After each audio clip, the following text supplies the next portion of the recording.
नमस्कार प्रिय विद्यार्थियों। आज की वीडियो के माध्यम से हम लोग चर्चा करेंगे समाज शास्त्र के लगभग 500 से अधिक ऑब्जेक्टिव टाइप के प्रश्नों के बारे में, जो कि आपकी परीक्षा के लिए बहुत ही महत्वपूर्ण होंगे। राजनीति शास्त्र अगर आपका सब्जेक्ट है और बीए के प्रथम सेमेस्टर में आप हैं, तो आपको एक प्रकार से Indian national movement and constitution of India के बारे में पढ़ना होता है। डॉक्टर भीमराव अंबेडकर आगरा विश्वविद्यालय का पेपर लगा हुआ है। इसके साथ ही साथ माइनर वालों के लिए भी और मेजर वालों के लिए यह लेक्चर बहुत ही महत्वपूर्ण है, यह बात ध्यान रखेंगे। तो भारतीय राष्ट्रीय आंदोलन और भारत का संविधान आपके पेपर का नाम है, पॉलिटिकल साइंस आपका सब्जेक्ट है और बीए के आप फर्स्ट सेमेस्टर में हो, तो आपके लिए ही यह वीडियो बनाई जा रही है। ठीक है, कुछ विश्वविद्यालय में पॉलिटिकल थियरी एक प्रकार से पूछा जाएगा, तो उसका मॉडल पेपर मैं जल्द ही बना दूंगा। वैसे ऑब्जेक्टिव डीडीयू में पॉलिटिकल थियरी आता है और बिहार के विश्वविद्यालय में भी पॉलिटिकल थियरी ही पूछा जाता है। और लेकिन जो है बाकी विश्वविद्यालय में आप देखेंगे तो पॉलिटिकल थियरी नहीं बल्कि एक प्रकार से Indian national movement and constitution of India पूछा जाता है। तो आपकी बार यही सब क्वेश्चंस आने वाले हैं, इससे बाहर एक भी प्रश्न नहीं पूछा जाएगा, यह बात आप ध्यान रखेंगे। तो इस वीडियो को आप अंत तक देख लीजिएगा। काफ़ी डिमांड थी आपकी इस क्लास की, और मैं बता दूं मेरी तबीयत ठीक नहीं है, फिर भी एक प्रकार से मैं आपके समक्ष आया हूं और एनर्जी मेरी एकदम से डाउन है, फिर भी पूरी एनर्जी के साथ आपको पढ़ाने का प्रयास करूंगा। ठीक है, तो आप वीडियो को लाइक और शेयर जरूर करते रहिएगा। बहुत ही तबाही मचा देने वाली ये क्लास है और एक प्रकार से तहलका मचने वाला है भाई। यूट्यूब पर शुक्ला स्टडी पॉइंट आपके साथ हमेशा जुड़ा हुआ है। यही क्वेश्चन सबकी बार आपकी परीक्षा में पूछे जाने वाले हैं। सभी दोस्तों से निवेदन है कि वीडियो को शेयर करते रहिएगा और फटाफट से वीडियो को एक प्रकार से लाइक कर दीजिए। पहला क्वेश्चन आपकी स्क्रीन पर आ चुका महोदय, सभी लोग देखने का प्रयास करेंगे। पहला क्वेश्चन क्या आ चुका है महोदय, सभी लोग देखने का प्रयास करेंगे। बहुत ही बढ़िया क्वेश्चन आ चुका है, बहुत ही बढ़िया क्वेश्चन क्या आ चुका है कि भारत ने समवर्ती सूची, बताएं भारत ने जो समवर्ती सूची ली है वो कहाँ के संविधान से ली है, बताएं। देखिए, भारत में समवर्ती सूची की अगर बात की जाए तो भारत में समवर्ती सूची की संकल्पना जो है कहाँ से उद्धृत है भाई। समवर्ती सूची की बात कहाँ से ली गई भैया? समवर्ती सूची बिल्कुल ऑस्ट्रेलिया के संविधान से ली गई। कहाँ से? ऑस्ट्रेलिया के संविधान से समवर्ती सूची ली गई है। ऑस्ट्रेलिया के संविधान की अगर बात की है तो 1901 ईस्वी में लागू हुआ था। ठीक है, 1901 ईस्वी में संविधान लागू हुआ था, यहीं से समवर्ती सूची का प्रावधान लिया गया है। बात की जाए रूस से महोदय, तो रूस से हमने मौलिक अधिकारों को लिया है। किसको लिया है? रूस से। रूस से हमने एक प्रकार से क्या लिया है, सॉरी मौलिक कर्तव्य को लिया है, मौलिक अधिकार नहीं, मौलिक कर्तव्यों को लिया है। मौलिक कर्तव्य, ठीक है, मौलिक कर्तव्यों को हमने कहाँ से लिया है? मौलिक कर्तव्य जो है आपके, मौलिक कर्तव्यों को हमने कहाँ से लिया है? यहाँ से लिया है, क्या नाम है? रूस से लिया है। ठीक है,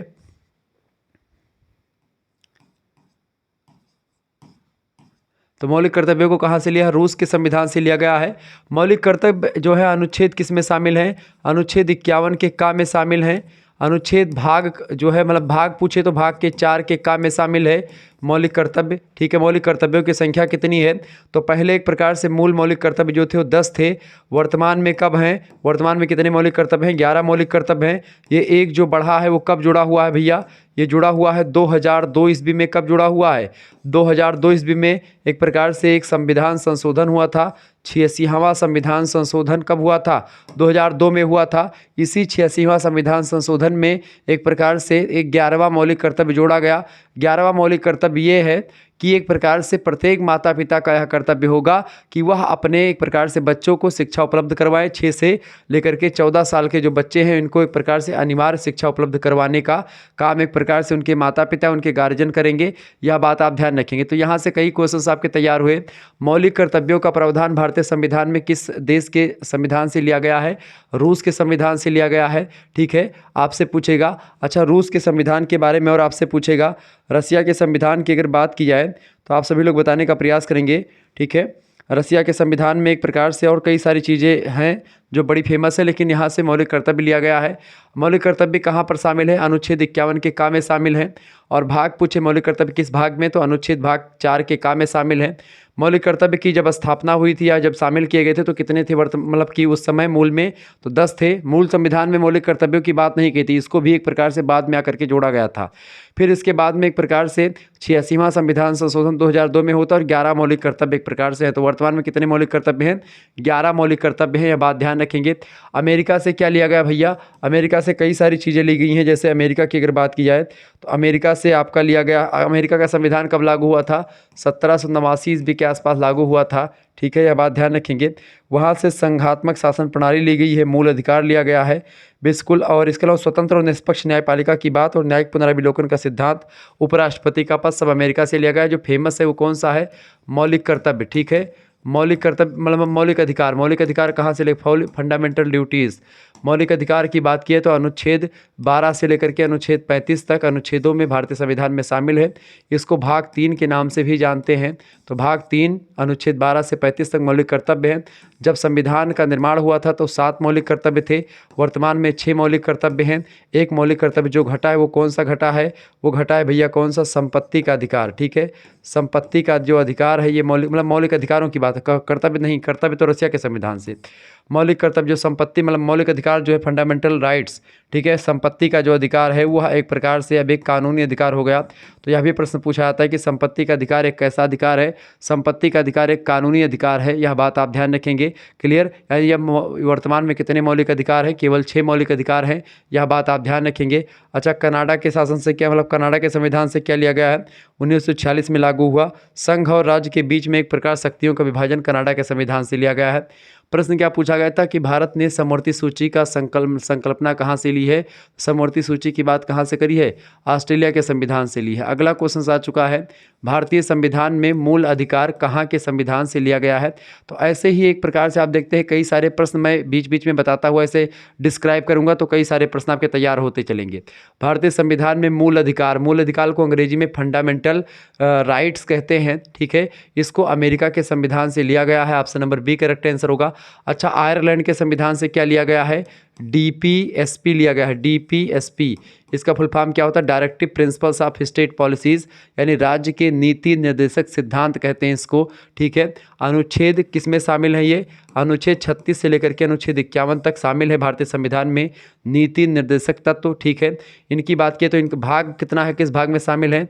भाग 4 में शामिल है, ठीक है। भाग 4 में क्या शामिल है? नीति निर्देशक सिद्धांत शामिल है। भाग 4 के काम में मौलिक कर्तव्य शामिल है। भाग 3 में मौलिक अधिकार शामिल है।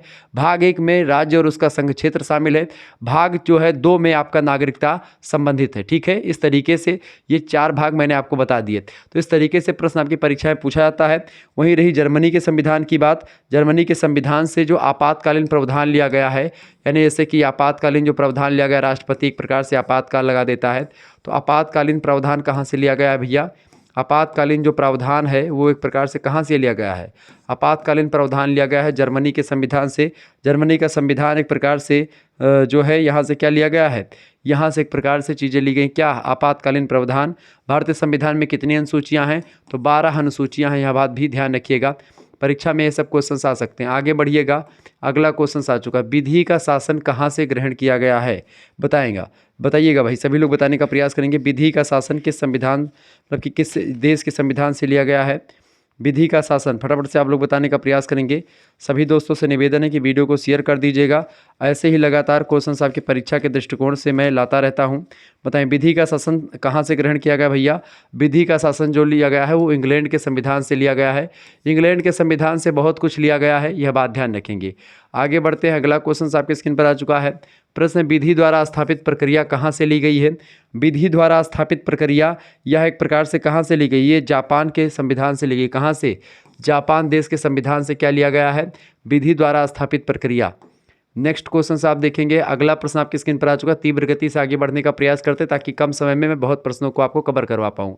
संसदीय शासन प्रणाली गृहीत है, मतलब कहाँ से ली गई? संसदीय शासन प्रणाली जो ली गई है वो एक प्रकार से यूके के संविधान से, यूनाइटेड किंगडम यानी कि जो है ब्रिटेन के संविधान से या यूनाइटेड किंगडम के संविधान से लिया गया है।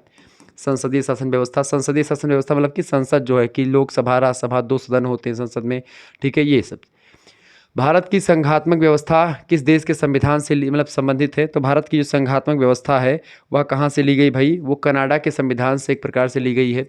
कनाडा के संविधान से भारत की संघात्मक व्यवस्था ली गई है। अगला प्रश्न, नए राज्य के गठन की शक्ति निहित है किसमें? संसद में, राष्ट्रपति में या एक प्रकार से मंत्रिपरिषद में। देखिए, नए राज्य का गठन करना हुआ, या एक प्रकार से नए राज्यों को का नाम रखना हुआ, या एक राज्य से मतलब राज्य को एक प्रकार से राज्य को कई सीमाओं में बांटना हुआ। ऐसे तमाम प्रकार के काम करने के लिए आपको क्या करना होगा भैया, आपको एक प्रकार से किसका सहारा लेना पड़ेगा, संसद का सहारा लेना पड़ेगा। यानी कि नए राज्य के गठन की शक्ति किसके पास है, संसद के पास है। संसद के कितने सदन होते हैं भैया, संसद के 2 सदन होते हैं। कौन कौन से, एक होता है आपका लोकसभा, ठीक है, एक होता है लोकसभा आपका, एक होता है राज्यसभा, ठीक है। लोकसभा क्या होता है, राज्यसभा क्या होता है। लोकसभा की अगर बात की तो लोकसभा जो होते हैं जहाँ पर सांसद लोग बैठते हैं, जो हम लोग चुनते हैं, जैसे कि बृजभूषण शरण सिंह हो गए, ठीक है, या ऐसे ही तमाम प्रकार के और जो सांसद होते हैं वो सब जैसे जो आप चुनते हैं अपने क्षेत्र के, जैसे हमारे यहाँ के तो राजा कीर्तिवर्धन सिंह है, बृजभूषण सिंह हैं, ये सब आसपास के हैं, ये एक प्रकार से सांसद हैं, ठीक है। राज्यसभा की अगर बात की जाए तो राज्यसभा से सांसद जैसे कि आपने देखा होगा टीवी पर बहुत बढ़िया लेक्चर देते हैं, उनका नाम है सुधांशु त्रिवेदी जी, राज्यसभा के सदस्य हैं वो। तो राज्यसभा एक प्रकार से 6 मतलब कि प्रत्येक 2 साल पर नए नए इसमें चुनाव होते रहते हैं और यह कभी भंग नहीं होती, इसीलिए राज्यसभा जो होती है इसकी प्रकृति अस्थायी होती है, जबकि ये प्रत्येक 5 साल पर भंग हो जाता है, इसीलिए अस्थायी होता है, ठीक है। यह बात आप ध्यान रखेंगे, क्लियर। आगे बढ़ते हैं, अगला क्वेश्चन आपकी स्क्रीन पर आ चुका है। फटाफट से चीज़ों को देखने का प्रयास करेंगे, वीडियो को शेयर भी करते रहिएगा ताकि हर एक चीज़ आप अच्छे तरीके से जान पाएँ। प्रश्न है, भारतीय संघ के अंतर्गत किसी राज्य को मिलाने का अधिकार जो है किसको दिया गया है। यानी कि अगर मान लेते हैं भारतीय संघ में किसी राज्य को मिलाना हुआ, कोई बाहर का राज्य है या कोई ब्रिटेन मतलब कि किसी भी देश का कोई राज्य है, उसका विजित राज्य कहीं से कुछ जीता है, वहाँ से उसको मिलाना है, तो एक प्रकार से क्या किया जाएगा, फटाफट से आप बताने का प्रयास करेंगे। कहीं से कुछ एक प्रकार से अगर आपको कोई देश शामिल हो रहा है, किसी देश का कुछ हिस्सा, तो संसद को यह अधिकार है कि एक प्रकार से वो क्या करेगा, वो एक प्रकार से किसी राज्य में संशोधन करना हुआ, किसी राज्य की सीमा में परिवर्तन करना हुआ, किसी राज्य का नाम चेंज करना हुआ तो संसद करेगी, ठीक है। भारत के संविधान में उद्देशिका का विचार कहाँ से लिया गया है, तो भारत के संविधान में उद्देशिका माने प्रस्तावना, प्रियम्बल ऑफ इंडिया, हम भारत के लोग भारत को एक संपूर्ण प्रभुत्व संपन्न समाजवादी पंथ निरपेक्ष राज्य बनाने के लिए तमाम प्रकार के न्याय, स्वतंत्रता, समानता की बात करते हैं। तो भारत संविधान की जो उद्देशिका है, जो प्रस्तावना है, इसका विचार कहाँ से लिया गया बाबू, विचार के बारे में पूछा रहा है, इसका विचार कहाँ से लिया गया है, इसका विचार अमेरिका के संविधान से लिया गया है। ऑप्शन नंबर इसका बी राइट आंसर होगा, ध्यान रखिएगा, बहुत इंपॉर्टेंट प्रश्न है ये सब, परीक्षा में खूब पूछे जाते हैं। संघात्मक प्रणाली में किस सरकार की स्थापना की जाती है, संसदीय या अध्यक्षात्मक, बताएं। संघात्मक शासन प्रणाली में जो है वो संसदीय सरकार और अध्यक्षात्मक दोनों प्रकार के सरकार की एक प्रकार से स्थापना की जाती है। सी ऑप्शन करेक्ट आंसर हो जाएगा, ठीक है। आगे देखेंगे, अगला क्वेश्चन आपके स्क्रीन पर आ चुका है, फटाफट से आप सभी लोग देखिएगा। भारतीय संविधान की विशेषताएं हैं, भारतीय संविधान की विशेषताएं क्या हैं भाई, देखिए भारतीय संविधान में एक प्रकार सबसे पहली बात संकटकालीन उपबंध दिए गए हैं, अनुच्छेद 352, ठीक है, अनुच्छेद 356, ठीक है, और अनुच्छेद 360, ये एक प्रकार से आप देखेंगे भारतीय संविधान में आपातकालीन उपबंध दिए गए हैं, क्लियर, ये बात ध्यान रखेंगे। एक राष्ट्र भाषा, ये भी भारतीय संविधान की विशेषता है, और ग्राम पंचायत यानी कि 73वां संविधान संशोधन जो है ग्राम पंचायतों की बात करता है, जिसमें ग्राम पंचायत का चुनाव में जैसे कि आप देखते हैं ग्राम मतलब कि ग्राम पंचायत का चुनाव होगा, क्षेत्र पंचायत, जिला पंचायत, सभी का डी ऑप्शन करेक्ट आंसर हो जाएगा, उपयुक्त सभी विशेषताएं इसकी शामिल हैं, ठीक है। एक बात और ध्यान रखेंगे, जो बच्चे एक प्रकार से इसका PDF नोट्स प्राप्त करना चाहते हैं, ठीक है, PDF प्राप्त करना चाहते हैं, केवल इसी का नहीं, जैसे पॉलिटिकल साइंस का तो मिल ही जाएगा, हिस्ट्री, जियोग्राफी, हिंदी, संस्कृत या अन्य सब्जेक्ट का, ठीक है, एजुकेशन का या ऐसे और तमाम प्रकार के सब्जेक्ट का, सभी सब्जेक्ट की एक प्रकार से कोर्स की व्यवस्था कर दी गई है। हिंदी वगैरह सभी की 91, 61, 93, 60, 62 पर स्पर्श करें, लिखित ऑब्जेक्टिव सभी की व्यवस्था कर दी गई है। तो आप अपना नाम, ठीक है, अपनी यूनिवर्सिटी का नाम और आपके क्या क्या सब्जेक्ट है, अपने सब्जेक्ट के नेम लिख करके भी भेज दीजिएगा, और आपको एक प्रकार से एक स्कैनर सेंड किया जाएगा, उसी पर आपको मात्र 100 रुपीज़ सेंड कर देने होंगे। उसके बाद में आपको व्हाट्सएप ग्रुप से जोड़ दिया जाएगा और उससे पहले आपको सारी क्लासेस वगैरह सेंड कर दी जाएंगी, जो क्लास अभी तक हो चुकी है उन सभी के वीडियो लिंक और प्लेलिस्ट मतलब उन सभी की और PDF नोट सभी के सेंड कर दिए जाएंगे। यहाँ पर आपके 3 मेजर सब्जेक्ट, एक माइनर सब्जेक्ट और एक को करिकुलर सब्जेक्ट की तैयारी आपकी हो जाएगी। को करिकुलर में जैसे आपका क्या शामिल है भाई, फूड, न्यूट्रिशन एंड हाइजीन शामिल होता है प्रथम सेमेस्टर में, इसका पूरा पढ़ाया जाएगा। इसके लगभग 15 से 16 PDF आपको सेंड कर दिए जाएंगे, प्रैक्टिस सेट उसको आप करिए, उसको हल करते रहिएगा, उन सभी के उत्तर वीडियोस में आपको मिल जाएंगे, और इस तरीके से कई विश्वविद्यालय क्वेश्चन पेपर भी वहाँ पर उसकी भी PDF सेंड कर दी जाएगी। आप देख पाएंगे किस तरीके से पेपर होते हैं, और बाकी आपका जब पेपर होगा तो उसको भी सॉल्व करवाया जाएगा। आपका पेपर चाहे अति लघु उत्तरीय, लघु उत्तरीय, दीर्घ उत्तरीय हो रहा तो उसके लिए भी है, और MCQs वालों के लिए भी है। तो सभी प्रकार के बच्चों के लिए कोर्स की व्यवस्था कर दी गई है। जो बच्चे जुड़ना चाहते हैं फटाफट से जुड़ जाइएगा, ठीक है। चलिए आगे बढ़ते हैं और भी चीज़ों को जानने का प्रयास करते हैं। एक बार सभी लोग वीडियो को शेयर करते रहिएगा। चले भाई, अगला क्वेश्चन आपकी स्क्रीन पर आ चुका है। ब्रिटिश मंत्रिमंडल मार्च 1946 के सदस्य थे, बताएं। ब्रिटिश मंत्रिमंडल जो है मार्च 1946 के सदस्य कौन थे? इनमें से देखें, ब्रिटिश मंत्रिमंडल के सदस्य जो मार्च 1946 में आया था वो Sir Stafford Cripps, AB Alexander और लॉर्ड पैथिक लॉरेंस, ये तीनों व्यक्ति जो थे ये ब्रिटिश मंत्रिमंडल के सदस्य थे। डी ऑप्शन उपरोक्त सभी इसका राइट आंसर हो जाएगा। जिन बच्चों ने डी ऑप्शन लगाया उनका बिल्कुल राइट आंसर है। अगला क्वेश्चन से, कैबिनेट मिशन के तहत संविधान सभा के सदस्यों की संख्या कितनी थी? बताइएगा, सभी लोग बताने का प्रयास करेंगे। कैबिनेट मिशन के तहत संविधान सभा के सदस्यों की संख्या कितनी थी? तो कैबिनेट मिशन के तहत संविधान सभा के सदस्यों की संख्या जो थी वो 389 थी, 389 थी। ऑप्शन नंबर इसका बी करेक्ट आंसर हो जाएगा। अच्छा, जो बच्चे एक प्रकार से कंपटीशन की तैयारी करते हैं, पुलिस, यूपी, लेखपाल, उन सभी के लिए भी ये लेक्चर बहुत ही महत्वपूर्ण है, ठीक है। चले, क्योंकि वहाँ पर पुलिस वगैरह में सब प्रश्न पूछे आते हैं, SSC वगैरह में। संविधान सभा की प्रथम बैठक कब हुई थी? बताएं, संविधान सभा की प्रथम बैठक कब हुई थी? बहुत ही फेमस प्रश्न है, कई बार पूछा गया है। संविधान सभा की पहली बैठक हुई थी भैया 9 दिसंबर 1946 को। इसके अध्यक्ष कौन चुने गए थे? इसके अध्यक्ष को सर्वसम्मति से चुना गया था, मतलब कि इसके अध्यक्ष एक प्रकार से बना दिए गए थे एक दिन के लिए, एक अध्यक्षता के लिए। उनका नाम था सच्चिदानंद सिन्हा जी। सच्चिदानंद सिन्हा जी संविधान सभा के प्रथम अध्यक्ष थे, ठीक है। उसके 2 दिन के बाद में यानी 11 दिसंबर 1946 को दूसरी बैठक होती है। उस दिन सर्वसम्मति से डॉक्टर राजेंद्र प्रसाद, जो हिंदी की मतलब कि जो भारत के पहले राष्ट्रपति भी हैं, उनको एक प्रकार से सर्वसम्मति से चुना गया और वो संविधान सभा के एक प्रकार से अध्यक्ष के रूप में अपने पद को संभालते हैं। तो पहले कौन थे? सच्चिदानंद सिन्हा जी, चूँकि वरिष्ठ थे और विद्वान आदमी थे, इसलिए उनको बना दिया गया था, ठीक है। यह बात आप ध्यान रखेंगे। तो संविधान सभा की प्रथम बैठक कब हुई थी? वो हुई थी 9 दिसंबर 1946 को। आगे बढ़िएगा, अगला क्वेश्चन आपकी स्क्रीन पर आ चुका है। फटाफट से आप देखेंगे भाई, प्रश्न आपकी स्क्रीन पर आ चुका है। प्रश्न, संविधान सभा की स्थापना मतलब अस्थायी अध्यक्ष कौन थे? तो संविधान सभा के अस्थायी अध्यक्ष की बात कर रहा है। अस्थायी अध्यक्ष कौन होगा? जो लगातार बैठेगा, जिसका चुनाव होगा, ठीक। तो राजेंद्र प्रसाद अस्थायी अध्यक्ष थे। जबकि अगर आपसे यहीं पर पूछता कि एक प्रकार से ये बताएं कि संविधान सभा का जो अस्थायी अध्यक्ष होता है, कौन? अस्थायी अध्यक्ष, ठीक है। अस्थायी ऐसे लिखा जाता है, अस्थायी, ठीक है।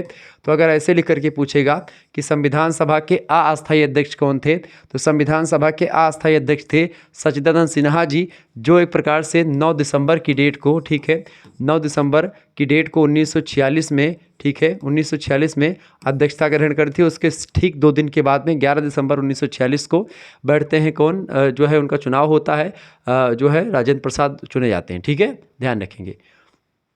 संविधान सभा की कार्रवाई कब प्रारंभ हुई थी? संविधान सभा की कार्रवाई कब प्रारंभ हुई थी भैया? संविधान सभा की कार्रवाई प्रारंभ हुई थी 13 दिसंबर 1940 से, ठीक है।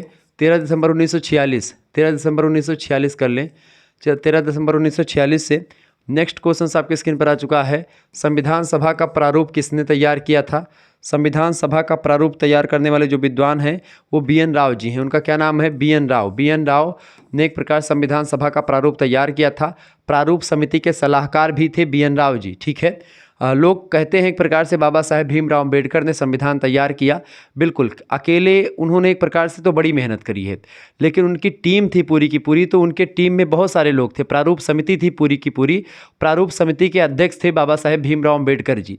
तो केवल भीमराव अम्बेडकर जी ने ही संविधान का निर्माण नहीं किया, बल्कि बहुत सारे लोगों ने मिल करके एक प्रकार से संविधान का निर्माण किया। तो केवल ये कह देना कि बाबा साहेब ने केवल भीमराव अम्बेडकर जी ने केवल संविधान बनाया है और किसी का योगदान नहीं है, तो ऐसा उचित नहीं है, क्योंकि बहुत सारे लोगों के साथ फिर नाइंसाफ़ी होगी। बाबा साहेब भीमराव अम्बेडकर बहुत बड़े विद्वान थे। उनके बिना संविधान की ऐसी कल्पना नहीं की जा सकती थी जैसे संविधान आज हमारे समक्ष है, ठीक है। लेकिन वहीं BN राव जी और ऐसे तमाम लोग ऐसे थे जो प्रारूप समिति में शामिल थे। तो उस प्रारूप समिति के सलाहकार कौन थे? BN राव जी थे। जब भी एक प्रकार से इन लोगों को कोई दिक्कत होती थी, सलाहकार के रूप में काम कौन करते थे? BN राव जी काम करते थे, ठीक है। यह बात आप ध्यान रखेंगे। तो BN राव कौन थे? संविधान सभा का प्रारूप तैयार करने वाले व्यक्ति थे और ये एक प्रकार सलाहकार भी थे, ठीक है, प्रारूप समिति के। और प्रारूप समिति के अध्यक्ष कौन थे? बाबा साहेब भीमराव अम्बेडकर जी। प्रारूप समिति का गठन कब किया गया था? बताएं। प्रारूप समिति ये संविधान निर्मात्री जो एक प्रकार से समिति है, ठीक है, इसने प्रारूप तैयार किया था पूरे किसका, संविधान का पूरा ढांचा। प्रारूप समिति का एक प्रकार से गठन कब किया गया बताइएगा। प्रारूप समिति गठन किया गया था 29 अगस्त 1947 को। ऑप्शन नंबर इसका ए करेक्ट आंसर होगा। अच्छा, प्रारूप समिति का अध्यक्ष कौन था? प्रारूप समिति के अध्यक्ष थे अंबेडकर। ऑप्शन नंबर इसका सी करेक्ट आंसर होगा। प्रारूप समिति ने अपनी रिपोर्ट संविधान सभा को कब सौंपी थी? तो प्रारूप समिति ने अपनी रिपोर्ट जो सौंपी थी वो 21 फरवरी को सौंपी थी 1948 को, 21 फरवरी 1948 को सौंपी थी। अच्छा, एक प्रश्न खूब पूछा था कि भाई ये बताओ संविधान को बनने में कितने दिन का समय लगा था? संविधान को बनने में 2 वर्ष 11 माह 18 दिन का समय लगा था। कितना भैया? 2 वर्ष 11 माह, ठीक है, 11 माह 18 दिन का समय लगा था। ये बात ध्यान रखेंगे। तो जब आप एक प्रकार से आप में से बहुत सारे बच्चे कहते हैं कि इसका आंसर दे दिया करिए, ठीक है, टिक मार करके, तो ऐसे में आपको चीज़ें नहीं समझ में आएगी। आप पहले वीडियो देखेंगे पूरा, उसके बाद में फिर आप इसको खुद से हल करने का प्रयास करेंगे पूरा का पूरा वीडियो, तब आपके समझ में सारी चीज़ें आएंगी। तो वीडियो 2 बार अगर देख लेंगे तो आपका एक प्रकार से तमाम जो कॉन्सेप्ट है सब क्लियर होता चलेगा। अच्छा, लिखित वाले बच्चे अगर देख रहे हैं तो उनके लिए भी इंपॉर्टेंट इसलिए होगा, ठीक है, क्योंकि देखिए राम मनोहर लोहिया में माइनर में यही सब आने वाले हैं, ठीक है, और सिद्धार्थ यूनिवर्सिटी माइनर में यही सब आने वाले हैं, तो वो बच्चे भी देख सकते हैं। साथ ही साथ में मेजर का उनका कॉन्सेप्ट क्लियर होगा, ठीक है, यह बात आप ध्यान रखेंगे। आगे बढ़ते हैं। तो 21 फरवरी 1948 को प्रारूप समिति ने अपनी रिपोर्ट संविधान सभा को सौंपी थी। आगे बढ़िएगा, अगला क्वेश्चन आपके स्क्रीन पर आ चुका, फटाफट से आप देखेंगे। भारत की संविधान निर्मात्री सभा के अध्यक्ष कौन थे? तो भारत की संविधान निर्मात्री सभा के अध्यक्ष कौन थे बाबू? उसके अध्यक्ष थे अंबेडकर जी, यानी कि भीमराव अंबेडकर। प्रारूप समिति ही संविधान निर्मात्री एक प्रकार से समिति है। भारत का संविधान पूर्ण रूप से तैयार कब हुआ था? भारत का संविधान पूर्ण रूप से बन करके कब तैयार हुआ था भैया? वो तैयार हुआ था 26 नवंबर 1949 को। 26 नवंबर 1949 को तैयार हुआ था।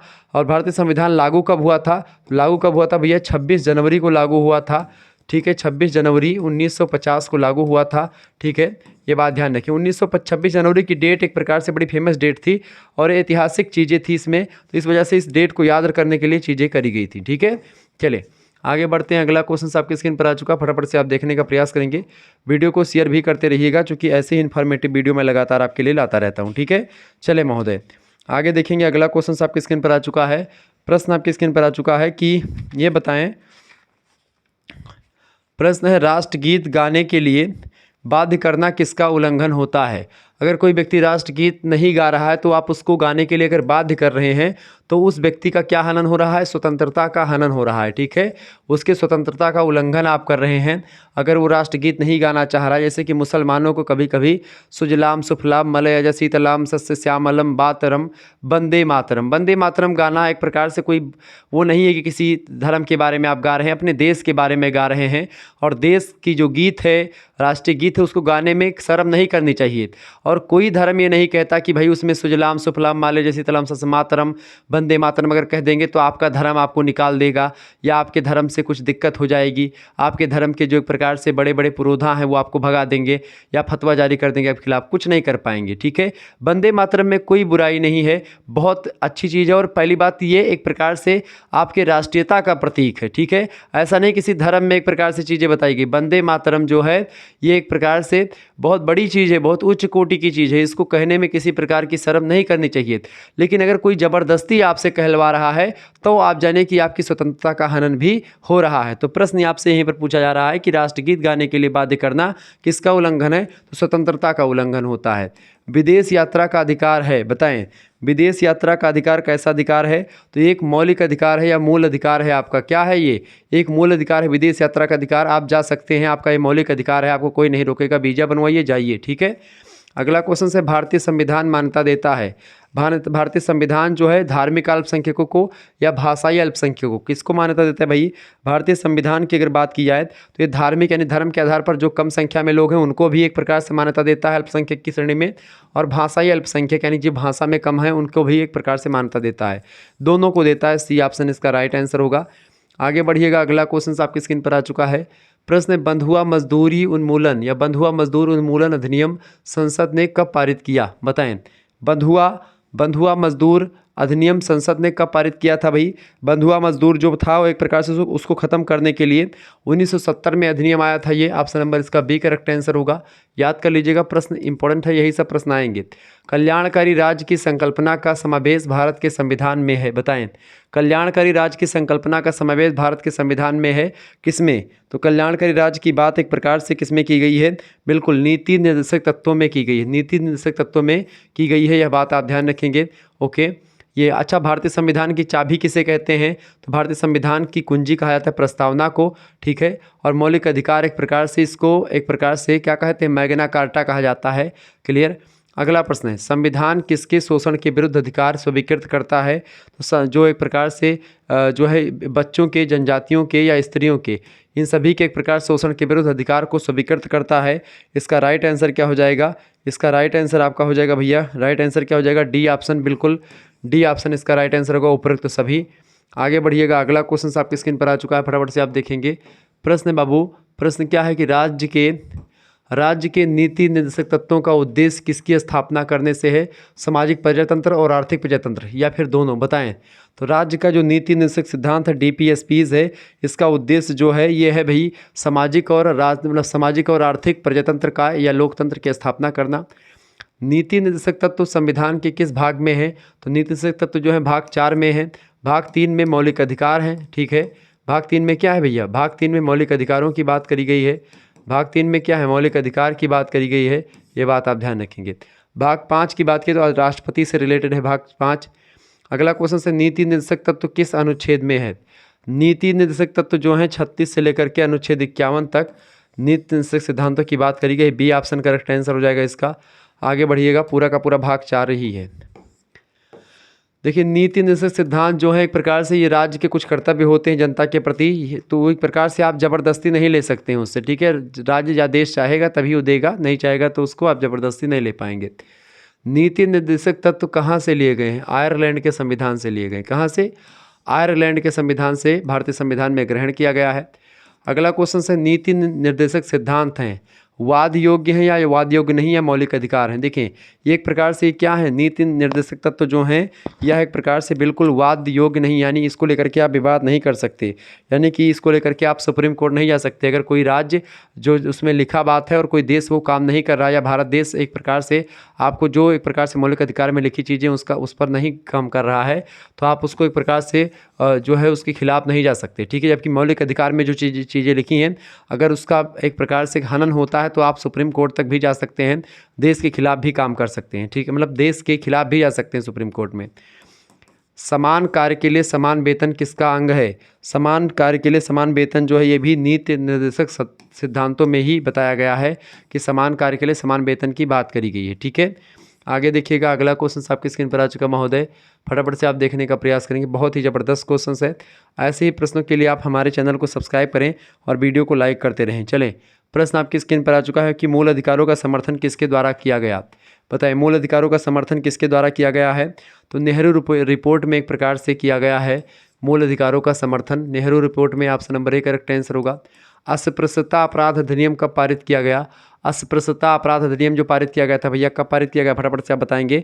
अस्पृश्यता अपराध अधिनियम जो पारित किया गया है वो 1955 में पारित किया गया है, ठीक है। ये बात ध्यान रखेंगे। आपको एक बात और बता दूं कि अस्पृश्यता का जो एक प्रकार से निवारण करने का जो अनुच्छेद है, मौलिक अधिकार है, कौन सा है? अनुच्छेद 17 जो है मौलिक अधिकारों की मतलब मौलिक अधिकार है, और यह एक प्रकार से छुआछूत के अंत की बात करता है। क्लियर। चले, अगला क्वेश्चन से भारत में अस्पृश्यता निवारण किन उपायों के द्वारा किया जा सकता है? तो शिक्षा के द्वारा भी आप कर सकते हैं, कानून बना करके भी, और जन जागरण के द्वारा। इन सभी के द्वारा आप एक प्रकार से भारत में छुआछूत को ख़त्म कर सकते हैं।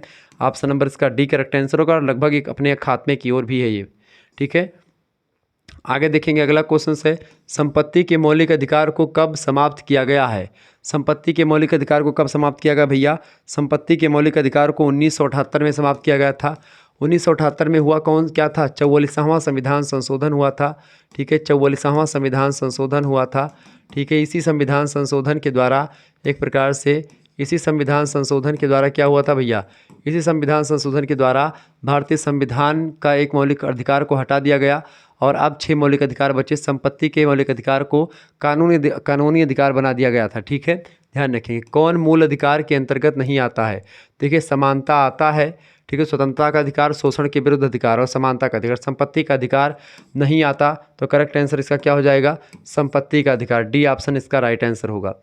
आगे देखेंगे, अगला क्वेश्चन आपकी स्क्रीन पर आ चुका, फटाफट से आप देखिएगा, बहुत ज़बरदस्त क्वेश्चन है।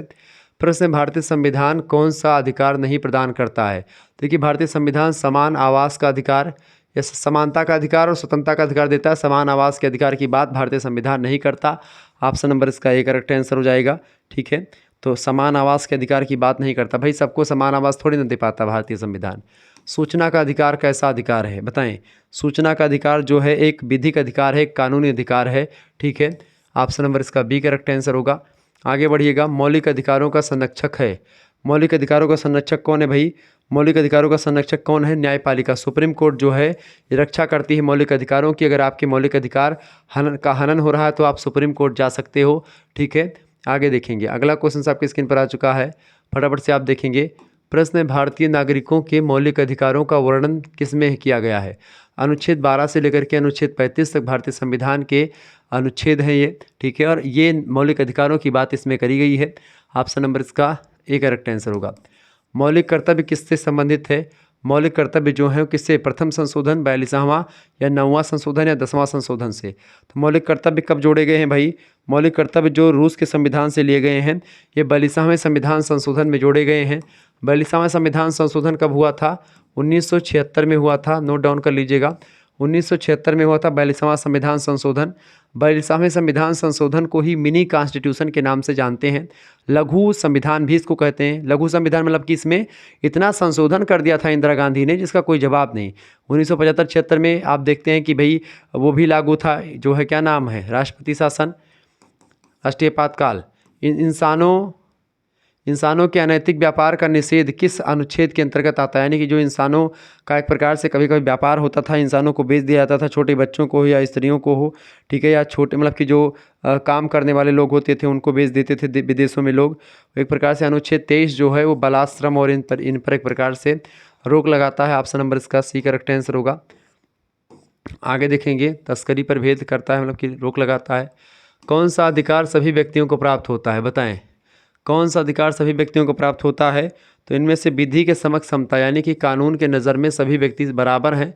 विधि के समक्ष समता जो है अनुच्छेद 14 में लिखा है कि कानून के नज़रों में एक राजा है वह भी उतने ही जो है, एक अगर मान लेते हैं वो एक काम करेगा, कोई गलत काम करेगा, उसके लिए दंड का प्रावधान अगर एक निरहु व्यक्ति के लिए, मतलब कि एक प्रकार से एक रमेश नाम के व्यक्ति के लिए उतना है, और एक प्रकार से एक महाराज हैं उनके लिए भी उतना ही होगा। यानी जितना एक रमेश को सज़ा मिलेगी उतना एक राजा को भी मिलेगी, ठीक है। कानून तो यही एक प्रकार से सबसे बड़ी चीज़ होता है, कानून के ऊपर कुछ भी नहीं होता है, यह बात आप ध्यान रखेंगे। आगे बढ़ते हैं और भी चीज़ों को जानने का प्रयास करते हैं। सभी लोग वीडियो को शेयर करते रहिएगा और लाइक करते रहिएगा। देखिए, प्रश्न आपकी स्क्रीन पर आ चुका है, भारतीय संविधान को लेकर के अगला क्वेश्चन आ चुका है महोदय। प्रश्न की भारतीय मतलब कि प्रश्न क्या दिया हुआ है? अच्छा, भारतीय संविधान कैसा है भाई? भारतीय संविधान जो है कठोर भी है और लचीला भी है, यह बात आप ध्यान रखेंगे, कठोर भी है और लचीला भी है। अगला क्वेश्चन आ चुका है, प्रश्न संविधान पांडुलेखन समिति के सदस्य कौन थे? संविधान पांडुलेखन समिति के सदस्य थे मुंशी सादुल्लाह और M.K. अय्यर और K.M. मुंशी, ये तीनों व्यक्ति थे। Option number D correct answer होगा। आगे देखेंगे, अगला क्वेश्चन आपकी स्क्रीन पर आ चुका है। प्रश्न आ चुका महोदय, प्रश्न क्या आ चुका है? राजनीतिक समानता का अधिकार नागरिकों को किस अनुच्छेद में किया गया है, बताएं, या दिया गया है?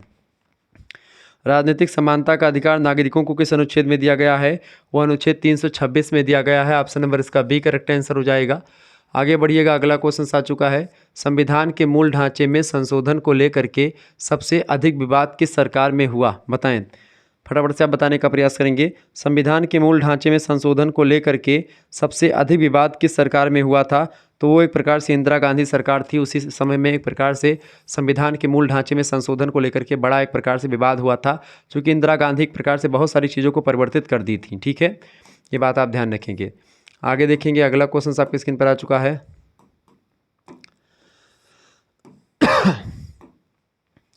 प्रश्न, संसद को आरक्षण जो है बढ़ाने का अधिकार, संसद को आरक्षण बढ़ाने का अधिकार एक बार में कितने वर्षों के लिए दिया गया है? तो संसद को एक प्रकार से आरक्षण बढ़ाने का अधिकार जो है एक बार में 10 साल के लिए दिया गया। तो आपकी अभी कुछ दिन पहले आप देखेंगे कि देखा होगा कि 10 साल के आरक्षण को फिर से बढ़ा दिया गया। अस्पृश्यता का अंत किस अनुच्छेद में है? देखिए अनुच्छेद 17 जो है अस्पृश्यता के अंत की बात करता है। अनुच्छेद 15 क्या कहते हैं जानते हैं? अनुच्छेद 15 कहते हैं कि धर्म, जाति, लिंग, जन्मस्थान, प्रजाति, जैसे कि कोई व्यक्ति करिया है, कोई व्यक्ति बहुत गोरहर है, तो इसके हिसाब से आप भेदभाव नहीं करेंगे या सरकार भेदभाव नहीं करेगी कि भाई पुलिस थाने में गए, जो एक प्रकार से गोरा गोरा व्यक्ति था या खूब अट्रैक्टिव था उसका पहले सुना जाएगा और आपका बाद में सुना जाएगा। ये बातें एक प्रकार से नहीं होती हैं। इसके साथ ही साथ आप जो है एक प्रकार से महिला हैं या पुरुष हैं उस पर नहीं कि भाई लड़की है तो उसका जल्दी सुना जाएगा, पुरुष हो, सभी का बराबर है।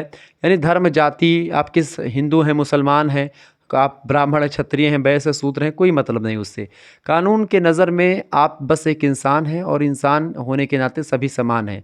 अनुच्छेद 14 कहता है कि भाई सभी समान हैं विधि के संबंध, यानी कानून के नज़रों में सभी बराबर हैं। ठीक है। तो अब एक प्रकार से अनुच्छेद 15 क्या कहता है? धर्म, जाति, लिंग, जन्मस्थान इत्यादि के आधार पर किसी प्रकार का कोई भेदभाव नहीं किया जाएगा। अनुच्छेद 14 विधि के समक्ष समता की बात करता है। अनुच्छेद 16 जो है ये लोक नियोजन के विषय में अवसर की समानता की बात करता है। लोक नियोजन यानी कि एक प्रकार से मान लेते हैं जैसे कि पब्लिक वेलफेयर के लिए, पब्लिक प्लान के लिए, या जैसे कि जो सरकारी नौकरी वगैरह में किसी प्रकार के आरक्षण वगैरह की व्यवस्था नहीं की जाएगी, सबको बराबर मौका दिया जाएगा। अगला क्वेश्चन से भारत एक प्रभुत्व संपन्न राज्य है, जिसका अभिप्राय क्या होता है? इसका मतलब होता है कि एक प्रकार से भारत जो है वो एक प्रकार से आंतरिक और बाह्य मामलों में स्वतंत्र है, यानी कि भारत के आंतरिक मामलों में और बाहरी मामलों में किसी दूसरे देश से कोई पूछने की ज़रूरत नहीं है। जो निर्णय लेना है भारत की सरकार लेगी। ठीक है, आगे देखेंगे। यही होता है प्रभुत्व संपन्न या एक प्रकार से संप्रभु देश। भारतीय संविधान में व्यापक स्तर पर कब संशोधन हुआ था? तो भारतीय संविधान में व्यापक स्तर पर संशोधन हुआ था 1976 में, 42वां संविधान संशोधन। इसी को मिनी कॉन्स्टिट्यूशन या लघु संविधान कहा जाता है। संविधान की आत्मा किसे कहते हैं? अनुच्छेद 32 को संविधान की आत्मा कहा जाता है, यह बात ध्यान रखेंगे। अनुच्छेद 32 को क्या कहते हैं? संविधान की आत्मा कहते हैं। अच्छा, अनुच्छेद 32 में क्या है? अनुच्छेद 32 में 5 प्रकार की रिटें जारी करने की बात करी जाती है, जैसे कि अधिकार, परीक्षा, प्रतिषेध, लेख, बंदी, प्रत्यक्षीकरण, ये सब। ठीक है। अनुच्छेद 32 एक प्रकार से क्या है? संवैधानिक उपचारों का अधिकार है। ठीक है, संवैधानिक उपचारों का अधिकार लिख लीजिएगा, संवैधानिक उपचारों का अधिकार। ठीक है, संवैधानिक उपचारों का अधिकार लिखिएगा, बहुत इंपॉर्टेंट प्रश्न है ये सब। ठीक है, संवैधानिक उपचारों का अधिकार ये अनुच्छेद 32 है। भारतीय संविधान की आत्मा भी इसे कहते हैं। ठीक है, भारतीय संविधान की आत्मा किसने कहा इसको? भारतीय संविधान की आत्मा B.R. अम्बेडकर का नाम सुना होगा, B.R. अम्बेडकर। ठीक है, B.R. अम्बेडकर ने कहा इसको, क्या कहा? अनुच्छेद 32 को डॉक्टर भीमराव अम्बेडकर ने क्या कहा कि ये संविधान की आत्मा है भारतीय संविधान की, और संवैधानिक उपचारों के अधिकार की बात इसमें करी गई। 5 प्रकार की रिटें जारी की गई। बंदी, प्रत्यक्षीकरण। बंदी प्रत्यक्षीकरण में क्या होता है? जैसे कि मान लेते पुलिस आए और आपको पकड़ करके थाने में जा करके पटक दे, बंद कर दे, तो पुलिस का यह कर्तव्य है कि 24 घंटे के अंदर वो आपको न्यायालय में पेश करेगी। आने जाने के समय को छोड़ करके वो 24 घंटे के भीतर न्यायालय में पेश करेगी। ये पुलिस को एक प्रकार से कर्तव्य होता है पुलिस का। लेकिन अगर पुलिस ऐसा नहीं करती है, आपको बंद रखती है थाने में और आपकी कुटाई करती है, मारती है, तो आप या आपका वकील एक प्रकार से उसके खिलाफ, उस पुलिस के खिलाफ क्या कर सकते हो? केस कर सकते हो। और आप कोर्ट में एक प्रकार से, तब कोर्ट क्या करेगी? बंदी को साक्षात बुलाएगी कोर्ट में और पुलिस लेकर के उसको हाजिर होना पड़ेगा पुलिस को। ठीक है, जब वहाँ से चिट्ठी आएगी यहाँ पर थाने में कि भाई बंदी कहाँ गया आपका, तो बंदी को एक प्रकार से ऐसा नहीं कि वीडियो कॉलिंग करके दिखा दें कि भाई थाने में इसको बंद किए हैं। ठीक है, ऐसा नहीं कर सकते, आप उसको लेकर के जाइए। अगर उचित कारण पुलिस वाला बता पाता है कि भाई मैंने इसको क्यों बंद किया था या क्यों रखा था इतनी देर तक, क्या यह विलम्ब क्यों हुआ, तो पुलिस वाला बच जाएगा। लेकिन अगर उसका एग्जैक्ट या सही कारण नहीं बता पाता है तो पुलिस वाले की वर्दी सब उतर जाएगी। कहने का मतलब ये है एक प्रकार से कि भारतीय संविधान जो है वो अपने आप में एक प्रकार से बड़ी चीज़ें हैं। ठीक है, तो मौलिक अधिकारों की बात भी करता है और एक तरफ हर चीज़ की बात करता है। अगला क्वेश्चन आ चुका है 1976 में 42वें संशोधन के द्वारा संविधान में जोड़ा गया, बताएं। 1976 में 42वें संविधान संशोधन में क्या जोड़ा गया? फटाफट से आप बताने का प्रयास करेंगे।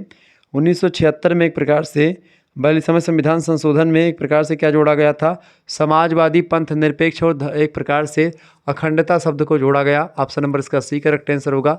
सी ऑप्शन इज राइट आंसर। ठीक है, आगे बढ़ते हैं। अगला क्वेश्चन आपके स्क्रीन पर आ चुका है, फटाफट से आप देखने का प्रयास करेंगे।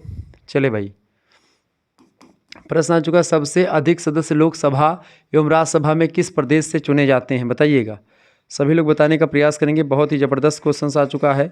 ऐसे ही क्वेश्चन आपकी परीक्षा में आते रहते हैं, तो सभी लोगों को पता होगा सबसे ज़्यादा कहाँ से आते हैं। सबसे अधिक सदस्य जो होते हैं वो लोकसभा और राज्यसभा में जो जाते हैं वो उत्तर प्रदेश से अपने जाते हैं, यूपी से जाते हैं, ठीक है। यूपी से 80 सांसद जाते हैं, ठीक है। कितने सांसद? 80 सांसद जाते हैं। अगला क्वेश्चन है, लोकसभा के लिए सबसे कम सदस्य भेजने का अधिकार किस राज्य को है? या एक प्रकार सबसे कम सदस्य जो है लोकसभा में, सबसे कम सांसद किस राज्य के होते हैं? देखिए सिक्किम, आप देखेंगे सिक्किम, मिजोरम और नागालैंड के एक प्रकार से सांसद बहुत कम है। ऑप्शन नंबर डी लगा देंगे इन सभी राज्यों के, ठीक है। आगे बढ़ते हैं और अगला क्वेश्चन आ चुका है। प्रश्न है, संसद में शून्यकाल का समय होता है।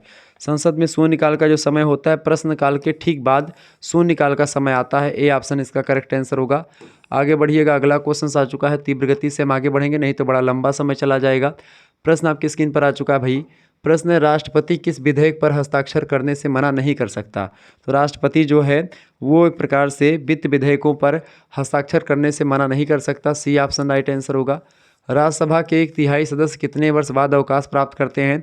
तो प्रत्येक 2 वर्षों में एक प्रकार से राज्यसभा के सदस्य जो होते हैं, 1/3 सदस्य जो है वो एक प्रकार से अवकाश प्राप्त करते हैं, उनका छुट्टी हो जाती है प्रत्येक 2 साल पर। प्रत्येक 2 वर्ष पर एक प्रकार से उनका 6 साल का समय काल होता है। 6 साल के समय काल में, लेकिन प्रत्येक 2 साल में एक प्रकार छटनी होती कि भाई कौन कौन 6 साल का समय पूरा कर चुका है। आम निर्वाचन में मताधिकार की न्यूनतम आयु कितनी की गई है? आम निर्वाचन में मताधिकार की न्यूनतम आयु जो करी गई है 18 वर्ष की गई है, 18 साल। ऑप्शन नंबर इसका ए करेक्ट आंसर होगा। आगे देखेंगे, अगला क्वेश्चन आपकी स्क्रीन पर आ चुका, फटाफट से आप देखिएगा। प्रश्न है, किसी संसद सदस्य की अयोग्यता के संदर्भ में निर्णय कौन करता है? बताएं।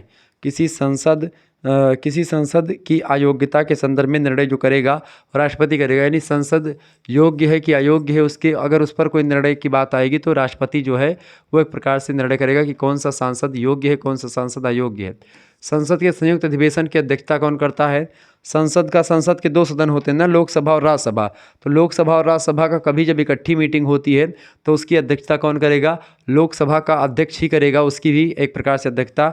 इसका सी ऑप्शन करेक्ट आंसर हो जाएगा। ध्यान रखेंगे इस बात को, कौन करेगा? लोकसभा का अध्यक्ष ही करेगा, यह बात आप ध्यान रखेंगे, ठीक है।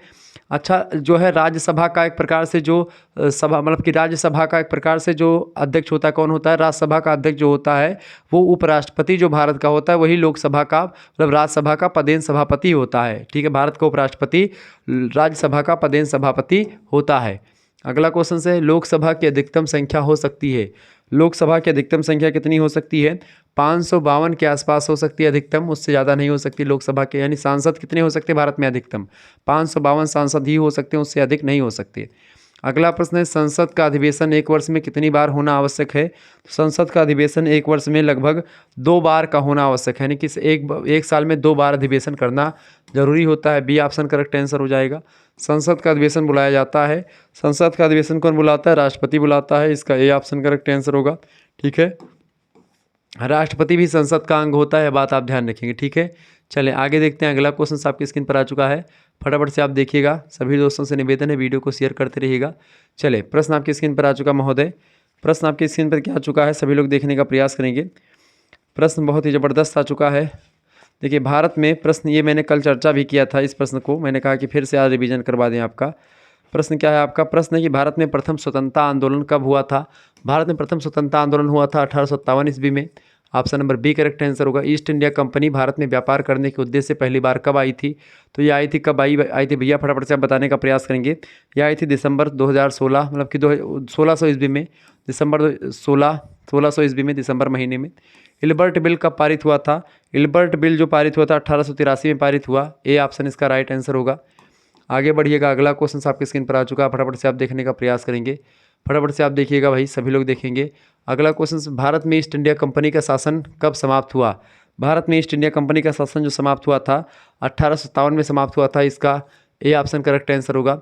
यद्यपि 1858 के अधिनियम के द्वारा भारतीय शासन में क्रांतिकारी परिवर्तन नहीं किए गए, तथापि भारतीय शासन में इंग्लैंड में रह करके नियंत्रित करने वाली व्यवस्था में महत्वपूर्ण सुधार किए गए। यह विचार किसने दिया था?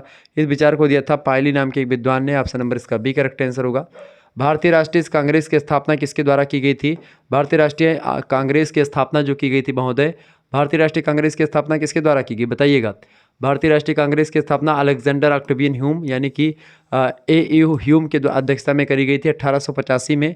गोकुलदास तेजपाल संस्कृत महाविद्यालय में करी गई थी, ध्यान रखेंगे। अगला प्रश्न है, भारतीय राष्ट्रीय कांग्रेस के प्रथम अध्यक्ष कौन थे? व्योमेश चंद्र बनर्जी जी थे प्रथम अध्यक्ष, ठीक है। WC बनर्जी इनका शार्ट नाम है। भारतीय राष्ट्रीय कांग्रेस का प्रथम अधिवेशन कहाँ पर आयोजित होने वाला था? तो ये होने वाला था पूना में, लेकिन एक प्रकार से वहाँ पर चीज़ें नहीं मिली, जगह नहीं मिली या फिर कुछ दिक्कत आई, इस वजह से बम्बई के गोकुलदास तेजपाल संस्कृत विश्वविद्यालय में हो गई थी। बंगाल का विभाजन कब हुआ था? बंगाल का विभाजन जो हुआ था 1905 में हुआ था। बी ऑप्शन राइट आंसर होगा। महारानी विक्टोरिया को भारत की शर्मागी कब और किस एक्ट के तहत पारित किया गया था? तो ये एक्ट आया था Royal Title Act 1876। B option इसका राइट आंसर हो जाएगा। मार्लियामेंटो सुधार कब अस्तित्व में आया? मार्लियामेंटो सुधार 1909 का जो भारत शासन अधिनियम है उसी को मार्लियामेंटो कहते हैं। 1919 का जो अधिनियम है उसको मॉन्टेग्यू चेम्सफोर्ड सुधार अधिनियम कहते हैं, ठीक है। आगे बढ़ेगा। ये सब क्वेश्चंस आपकी परीक्षा में पूछे जाते रहे हैं और ऐसे ही क्वेश्चंस आते भी रहते हैं। चलें, प्रश्न है, महात्मा गांधी भारतीय राष्ट्रीय कांग्रेस के अध्यक्ष कब हुए थे? 1924 में बने थे। Option number C correct answer होगा। उग्रवादी विचारधारा को किसने स्वीकार किया? बाल गंगाधर तिलक, लाला लाजपत राय और विपिन चंद्र पाल, इन तीनों व्यक्तियों ने उग्रवाद विचारधारा को फॉलो किया था। अब इनको एक प्रकार से याद करना हो तो लाल बाल पाल के नाम से याद करिएगा। लाल माने लाला लाजपत राय, बाल माने बाल गंगाधर तिलक और पाल माने विपिन चंद्र पाल, ठीक है, ध्यान रखिएगा। चले, अगला क्वेश्चन आपके स्क्रीन पर आ चुका है। होम रूल आंदोलन के साथ नाम किसका जुड़ा हुआ है? एनी बेसेंट जी का नाम जुड़ा हुआ है। होम रूल आंदोलन के जनक हैं ये। ए ऑप्शन करेक्ट आंसर होगा। मॉन्टेग्यू चेम्सफोर्ड सुधार कब आया था? 1919 का जो अधिनियम है इसी को मॉन्टेग्यू चेम्सफोर्ड सुधार कहते हैं और 1909 के मार्लियामेंटो कहते हैं, ठीक है। आगे देखेंगे, अगला प्रश्न आपके स्क्रीन पर आ चुका। ब्रिटिश इंडिया के मतलब कि ब्रिटिश इंडिया सोसाइटी के संस्थापक बताएं। ब्रिटिश इंडिया सोसाइटी के संस्थापक कौन थे भाई? फटाफट से आप बताने का प्रयास करेंगे।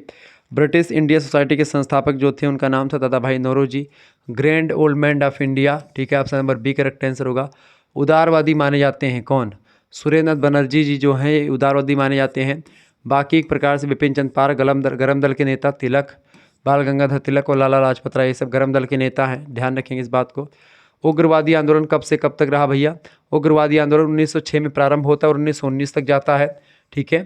और 1919 में असहयोग आंदोलन के द्वारा एक प्रकार से फिर सब मिल जाते हैं और गांधी जी के आने से एक प्रकार से क्या होता है, नरम दल गरम दल सब मिल जाते हैं और एक प्रकार से सब लोग आगे बढ़ते हैं, ठीक है। आगे बढ़ते हैं, अगला क्वेश्चन आ चुका है। प्रश्न है, भारत में गांधी जी के द्वारा असहयोग आंदोलन चलाने का क्या उद्देश्य था? तो जलियांवाला बाग हत्याकांड, खिलाफत का प्रश्न और रॉलेट एक्ट, ये सभी उद्देश्य की वजह से असहयोग आंदोलन शुरू किया गया था। अगला क्वेश्चन से, भारतीय राजनीति में प्रवेश करने से पूर्व गांधी जी ने किस सत्याग्रह का नेतृत्व किया था? तो चंपारण, अहमदाबाद और खेड़ा, इन सभी एक प्रकार सत्याग्रह का नेतृत्व गांधी जी ने किया था। अच्छा, ब्रिटिश सरकार शैतान है जिसका सहयोग करना संभव नहीं है, या यह बात किसने कही थी? यह बात कही थी किसने? महात्मा गांधी ने स्वयं कही थी। आगे देखेंगे, अगला क्वेश्चन आपके स्क्रीन पर आ चुका है, फटाफट से आप देखने का प्रयास करेंगे। चलिए, प्रश्न आ चुका है, लोकसभा निर्वाचनों का संचालन लोकसभा के लिए कौन करता है? फटाफट से आप बताने का प्रयास करेंगे। निर्वाचनों का संचालन जो है लोकसभा के लिए कौन करता है भैया? निर्वाचनों का संचालन लोकसभा के लिए कौन करता है? फटाफट से आप बताने का प्रयास करेंगे।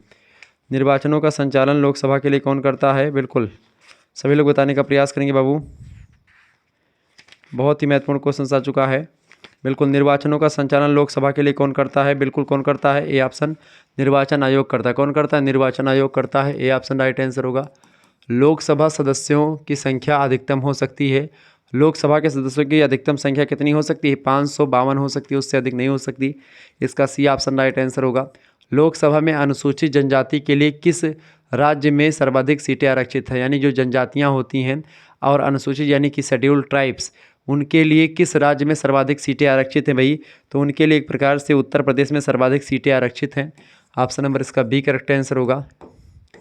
आगे देखेंगे, अगला प्रश्न आ चुका है, प्रधानमंत्री की सिफारिश पर कौन लोकसभा को भंग करता है? तो प्रधानमंत्री की सिफारिश पर लोकसभा को राष्ट्रपति भंग करता है। ऑप्शन नंबर इसका ए करेक्ट आंसर होगा। नेक्स्ट क्वेश्चन है, लोकसभा की बैठक समाप्त की जाती है किसके द्वारा? लोकसभा की जो बैठक होती है वह एक प्रकार से स्थगन के द्वारा, सत्रावसान के द्वारा और विघटन, इन तीनों के द्वारा एक प्रकार से लोकसभा की बैठक समाप्त की जाती है। आगे देखेंगे, आपातकाल की घोषणा के दौरान लोकसभा का कार्यकाल एक बार में बढ़ाया जाता है तो कितने वर्ष के लिए, कितने वर्ष के लिए, फटाफट से आप बताने का प्रयास करेंगे, सभी लोग बताने का प्रयास करेंगे। यानी आपातकाल आ चुका है तो आपातकाल की घोषणा के दौरान लोकसभा का कार्यकाल जो बढ़ाया जाता है, जैसे मान लेते हैं आपातकाल की स्थिति आ गई तो एक प्रकार से जो इसे 5 साल का कार्यकाल होता है लोकसभा का, तो एक प्रकार से वो कार्यकाल कितने साल के लिए मतलब कि 1 साल के लिए बढ़ जाता है। ठीक है, ऑप्शन नंबर इसका ये करेक्ट आंसर होगा।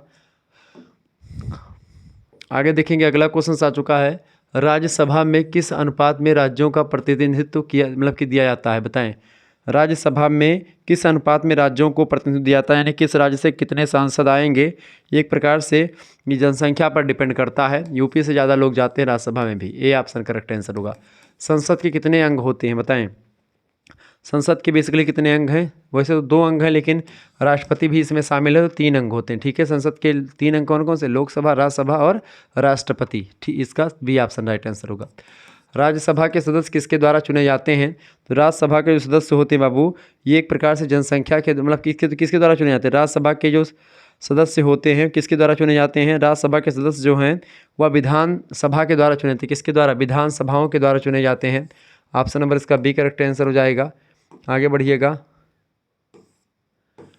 अगला क्वेश्चन आ चुका है, राज्यसभा के सदस्य का कार्यकाल कितने वर्ष का होता है, तो राज्यसभा का कार्यकाल जो होता है वो 6 साल के लिए होता है, जबकि लोकसभा का कार्यकाल 5 साल के लिए होता है। राज्यसभा सदन है, राज्यसभा सदन जो है ये एक अस्थायी सदन है जो कभी भंग नहीं होती, जबकि लोकसभा जो है अस्थायी सदस्य है सदन है। ठीक है, क्योंकि वो हर 5 साल में भंग हो जाती है। क्लियर, आगे बढ़िएगा, अगला क्वेश्चन आपके स्क्रीन पर आ चुका है, फटाफट से आप देखिएगा। प्रश्न, समवर्ती सूची में विवाद होने पर किसका कानून मान्य होता है।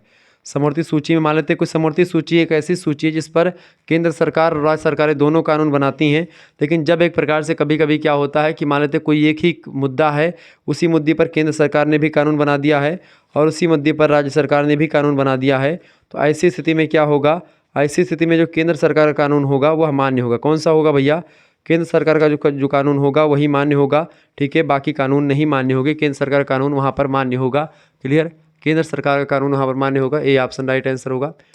भारतीय संविधान का एकात्मक लक्षण, भारतीय संविधान का एकात्मक लक्षण जो होता है, संघ की असाधारण शक्ति, राज्य की केंद्र पर मतलब की निर्भरता और संशोधन में संघ का अधिकार, ये डिसाइड करता है कि भारत में एकात्मक लक्षण है। भारतीय संविधान की विशेषता क्या है, एकात्मक है। बट भारत की मतलब कि भारतीय संविधान जो है कैसा है, या भारत देश अर्ध संघात्मक है, यह बात भी आप ध्यान रखेंगे क्योंकि इसमें एकात्मक और संघात्मक दोनों लक्षण विद्यमान है। प्रश्न है, राज्यसभा अपने 2/3 बहुमत से राज्य सूची का कोई विषय महत्वपूर्ण घोषित कर सकती है, उस पर कानून तब संसद बनाएगी, या एक प्रकार से किस अनुच्छेद में वर्णित है, किस अनुच्छेद में कहा गया है, यह अनुच्छेद 249 कहता है। क्या कहता है 249 अनुच्छेद, कि राज्यसभा अपने 2/3 बहुमत से राज्य सूची का कोई विषय महत्वपूर्ण घोषित कर सकती है, उस पर कानून तब संसद बनाएगी। बिल्कुल हाँ, बी ऑप्शन इसका राइट आंसर होगा।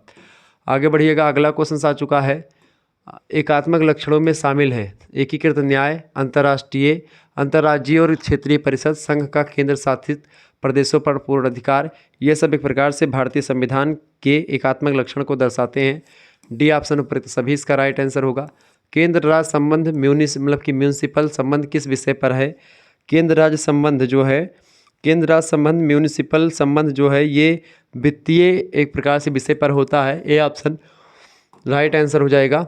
आगे देखेंगे, अगला क्वेश्चन आ चुका है, अंतर्राज्यीय परिषदों का निर्माण स्रोत है, अंतर्राज्यीय परिषदों का निर्माण स्रोत एक प्रकार से संवैधानिक होता है, ए ऑप्शन करेक्ट आंसर होगा इसका। केंद्र व राज्य सरकारें दोनों कानून बना सकती हैं किस पर, केंद्र और राज्य सरकारें समवर्ती सूची दोनों पर एक प्रकार से मतलब समवर्ती सूची पर केंद्र और राज्य सरकार दोनों एक प्रकार से कानून बना सकते हैं। केंद्र सूची में कुछ विषय शामिल है जिस पर केवल केंद्र सरकार या संघ सूची जो के है उसी को केंद्र सूची भी कहते हैं, तो इस पर केवल केंद्र सरकार कानून बनाएगी। राज्य सूची पर केवल राज्य सरकार, लेकिन समवर्ती सूची में ऐसे विषय शामिल है शिक्षा, तो शिक्षा पर राज्य सरकार और केंद्र सरकार दोनों कानून बनाती है। ठीक है, लेकिन अगर कोई कानून केंद्र सरकार ने बनाया है या राज्य सरकार ने बनाया है और केंद्र को लगता है कि भाई इस पर दूसरा कानून बनना चाहिए, तो दूसरा कानून केंद्र बना देगा और केंद्र का कानून लागू होगा और राज्य का कानून वहीं पर भंग हो जाएगा। अगला क्वेश्चन आपकी स्क्रीन पर आ चुका है, केंद्र राज्य के मध्य शक्तियों का वितरण कौन से मतलब कि किस अनुच्छेद में है, केंद्र राज्य के बीच में जो शक्तियों का वितरण किया गया है किस अनुच्छेद में केंद्र और राज्य के बीच में शक्तियों का बंटवारा दिखाया गया है, अनुच्छेद 245 और 246 में ये सारी चीज़ें बताई गई हैं। सी ऑप्शन करेक्ट आंसर होगा उपरोक्त दोनों। प्रश्न आ चुका है, केंद्र राज्य संबंध प्रभावित होते हैं, बताएं। संविधान के प्रावधानों से भी, नियोजन प्रक्रिया से भी और राजनीतिक हितों के अंतर्विरोध से भी केंद्र राज्य संबंध जो होते हैं प्रभावित होते रहे हैं। डी ऑप्शन करेक्ट आंसर होगा उपरोक्त सभी। केंद्र राज्य संबंध निर्भर करते हैं यंत्र विन्यास, परंपराओं और न्यायिक व्याख्याओं पर, सभी पर। डी ऑप्शन उपरोक्त सभी इसका राइट आंसर हो जाएगा। आगे देखेंगे, अगला क्वेश्चन आपकी स्क्रीन पर आ चुका है, फटाफट से आप देखिएगा महोदय। प्रश्न आ चुका है, बहुत ही जबरदस्त क्वेश्चन है। किसे अभिलेखीय न्यायालय कहा गया है? सर्वोच्च न्यायालय को अभिलेखीय न्यायालय कहते हैं।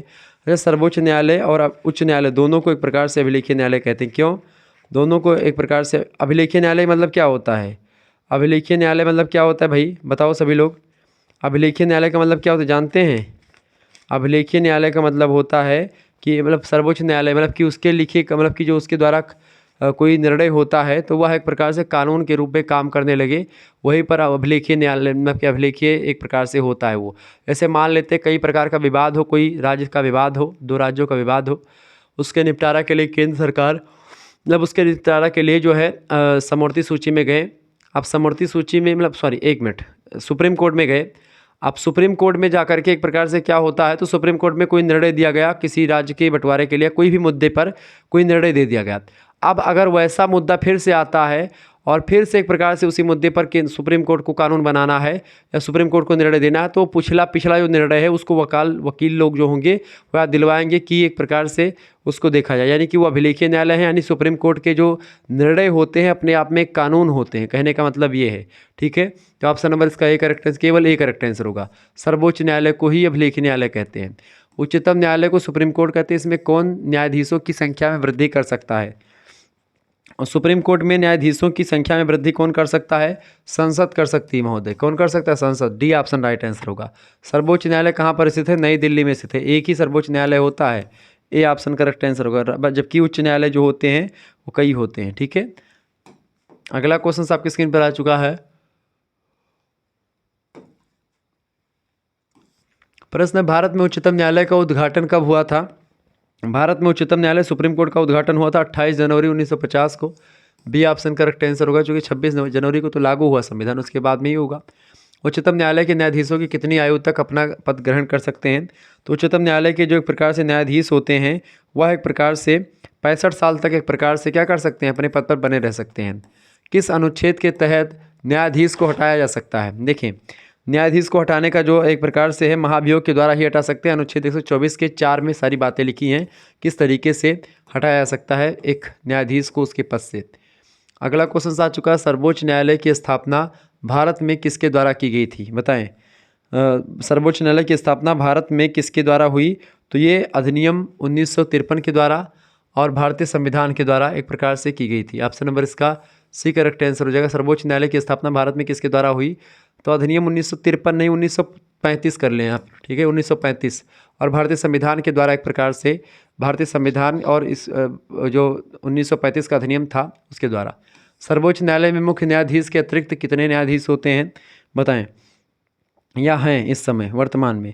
सर्वोच्च न्यायालय में मुख्य न्यायाधीशों के अतिरिक्त जो है न्यायाधीशों की संख्या 30 के आसपास है वर्तमान में। पहले 25 हुआ करती थी, 24-25। ठीक है, उच्चतम न्यायालय के न्यायाधीशों का वेतन निर्धारण किसके द्वारा किया जाता है? तो यानी कितना पैसा पाएंगे, तो एक प्रकार से ये कौन डिसाइड करता है? ये संसद डिसाइड करती है कि एक प्रकार से कोई न्यायाधीश को किस न्यायाधीश को कितना पैसा मिलेगा महीने का। ठीक है, अगला क्वेश्चन आपकी स्क्रीन पर आ चुका है, फटाफट से आप देखने का प्रयास करेंगे। बहुत ही ज़बरदस्त क्वेश्चन है। किस अनुच्छेद के तहत सर्वोच्च न्यायालय का सेवानिवृत्ति न्यायाधीश कहीं भी वकालत नहीं कर सकता है? बिल्कुल, तो किस अनुच्छेद के तहत सर्वोच्च न्यायालय का सेवानिवृत्ति, यानी सर्वोच्च न्यायालय में अगर कोई व्यक्ति एक प्रकार से जो है क्या था, कोई जज था, अब वह एक प्रकार से छुट्टी हो गई, सेवानिवृत्त हो गया है, तो वह अब कहीं और ड्यूटी नहीं कर सकता है, मतलब कि न्यायाधीश कहीं भी वकालत अब नहीं करेगा। ठीक है, ये एक प्रकार से किस में लिखा? अनुच्छेद 124 के 7वें खंड में लिखा हुआ है कि एक प्रकार से वह ऐसा नहीं कर सकता। ठीक है, आगे बढ़ते हैं। अगला क्वेश्चन आपकी स्क्रीन पर आ चुका है। प्रश्न है भाई क्या कि प्रधानमंत्री को कितने दिनों के भीतर किसी एक सदन का सदस्य होना आवश्यक होता है? बताएं, प्रधानमंत्री के लिए को लेकर के प्रश्न पूछा गया है, बताइएगा। प्रश्न कि प्रधानमंत्री को कितने दिनों के भीतर किसी एक सदन का सदस्य होना आवश्यक होता है? तो कितने मतलब कि प्रधानमंत्री को कितने दिनों के भीतर में किसी एक सदस्य, चाहे वो लोकसभा का चाहे राज्यसभा का मतलब कि सदस्य होना चाहिए, 6 माह के अंदर एक प्रकार से प्रधानमंत्री को ऐसा होना चाहिए, ए ऑप्शन, तभी प्रधानमंत्री बनने के योग्य होगा। प्रधानमंत्री बनने की न्यूनतम आयु कितनी होती है? प्रधानमंत्री बनने की न्यूनतम आयु है 25 साल। अगर आप 25 साल के हैं तो आप प्रधानमंत्री का चुनाव लड़ सकते हैं। जो व्यक्ति संसद का सदस्य नहीं है, केंद्रीय मंत्री रह सकता है कितने दिन तक? तो जो व्यक्ति संसद माने कि राज्यसभा या लोकसभा का अगर कोई सांसद वो है तब तो मंत्री बन सकता है, लेकिन अगर वह एक प्रकार से सांसद नहीं है तो मंत्री वो अपने पद पर कितने दिन तक बना रह सकता है? तो वह एक प्रकार से 6 महीने तक ही बना रह सकता है। ऑप्शन नंबर इसका बी करेक्ट आंसर होगा। आगे देखेंगे, अगला क्वेश्चन आ चुका है, मंत्रिपरिषद सामूहिक रूप से उत्तरदायी होती है। बहुत बढ़िया प्रश्न है, परीक्षा में कई बार पूछा गया। मंत्रिपरिषद सामूहिक रूप से किसके प्रति उत्तरदायी होती है?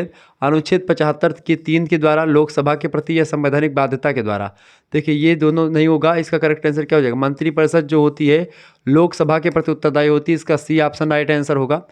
अगला क्वेश्चन से, किस सदन का अविश्वास होने पर मंत्रिपरिषद से त्यागपत्र देना पड़ता है? बताएं किस सदन, प्रश्न है किस सदन का अविश्वास होने पर मंत्रिपरिषद से त्यागपत्र देना पड़ता है? तो लोकसभा, ठीक है, इसका ए ऑप्शन करेक्ट आंसर होगा। मंत्रिपरिषद के विरुद्ध अविश्वास प्रस्ताव लाने के लिए लोकसभा के कितने सदस्य होने चाहिए? तो कम से कम लोकसभा के 50 सदस्यों का होना बहुत जरूरी होता है मंत्रिपरिषद के विरुद्ध अविश्वास प्रस्ताव लाने के लिए। सी ऑप्शन इसका राइट आंसर होगा, 25 सांसदों का होना। आगे देखेंगे, अगला क्वेश्चन आ चुका है, लाभ के पद का निर्णय कौन करेगा कि कोई व्यक्ति लाभ के पद पर है कि नहीं है? अगर आप किसी लाभ के पद पर हैं तो आप भारत के राष्ट्रपति या भारत के प्रधानमंत्री नहीं बन सकते हैं, ठीक है, क्लियर, ध्यान रखेंगे सभी चीज़ों को। तो लाभ का पद कौन सा होता है? लाभ के पद का निर्णय मतलब होता है संघीय संसद जो होती है वही डिसाइड करेगी, संसद जो होगी वही डिसाइड करेगी कि आप लाभ के पद पर हैं कि नहीं है। राज्यों में लाभ के पद का निर्धारण कौन करता है? राज्यों में लाभ के पद का निर्धारण कौन करता है? राज्य का विधानमंडल करता है, जबकि एक प्रकार से जब केंद्र की बात आती है तो वही संसद करती है अपना, ठीक है, सी ऑप्शन राइट आंसर हो जाएगा। जो काम संसद का केंद्र स्तर पर है वही काम राज्यों में विधानमंडल करती है, ठीक है। विधानमंडल में भी 2 चीज़ें होती हैं, एक होता है विधानसभा, ठीक है, ध्यान रखेंगे, एक क्या होता है विधानसभा होती है और एक होता है विधानमंडल। क्या होता है? विधानमंडल, विधान परिषद। विधानमंडल के 2 भाग होते हैं, विधान परिषद और विधानसभा। विधान परिषद के सदस्य को क्या बोलते हैं? एमएलसी बोलते हैं, और विधानसभा के सदस्य को क्या बोलते हैं? एमएलए बोलते हैं, यानी कि विधायक। तो विधायक, दोनों विधायक होते हैं, लेकिन एक एमएलसी होता है और एक एमएलए होता है, यह बात आप ध्यान रखेंगे, क्लियर। आगे बढ़िएगा, अगला क्वेश्चन आ चुका है,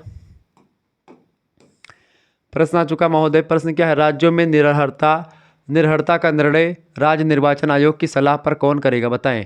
राज्य में निर्हरता का निर्णय राज्य निर्वाचन आयोग की सलाह पर कौन करेगा? फटाफट से आप बताने का प्रयास करेंगे। तो कौन करेगा? बिल्कुल राज्यपाल करेगा, ए ऑप्शन करेक्ट आंसर होगा। कार्यपालिका किसके अधीन रह करके कार्य करती है? तो कार्यपालिका जो होती भैया वह विधायिका के अधीन रहकर काम करती है। किसके अधीन? विधायिका के अधीन रहकर काम करती है, इसका बी ऑप्शन राइट आंसर होगा। आप सभी का स्वागत है आपके अपने YouTube channel Shukla study point में। आगे बढ़ते हैं और भी प्रश्नों को जानने का प्रयास करते हैं। फटाफट से वीडियो को शेयर कर दीजिएगा और लाइक कर दीजिएगा। ऐसे ही इन्फॉर्मेटिव वीडियो आपके लिए लगातार मैं लाता रहता हूँ, ठीक है, और ऐसे ही तरीके से आप अच्छे तरीके से हमारे साथ जुड़े रहें। प्रश्न आ चुका, असहयोग आंदोलन का प्रस्ताव किस अधिवेशन में सन 1920 में पारित हुआ था? सबसे पहली बात है, असहयोग आंदोलन का प्रस्ताव 1920 में पारित हुआ, किस अधिवेशन में पारित हुआ था? तो कलकत्ता और नागपुर दोनों अधिवेशन में पारित हुआ था, सी ऑप्शन राइट आंसर होगा। असहयोग आंदोलन का कार्यक्रम क्या था? देखिए, सरकारी पदों और उपाधियों का परित्याग करना पहला, सरकारी उत्सवों का विरोध करना दूसरा, और विदेशी वस्तुओं का भी बहिष्कार किया जाए, ये असहयोग आंदोलन के कार्यक्रम थे। डी ऑप्शन उपरोक्त सभी कार्यक्रम असहयोग आंदोलन के थे।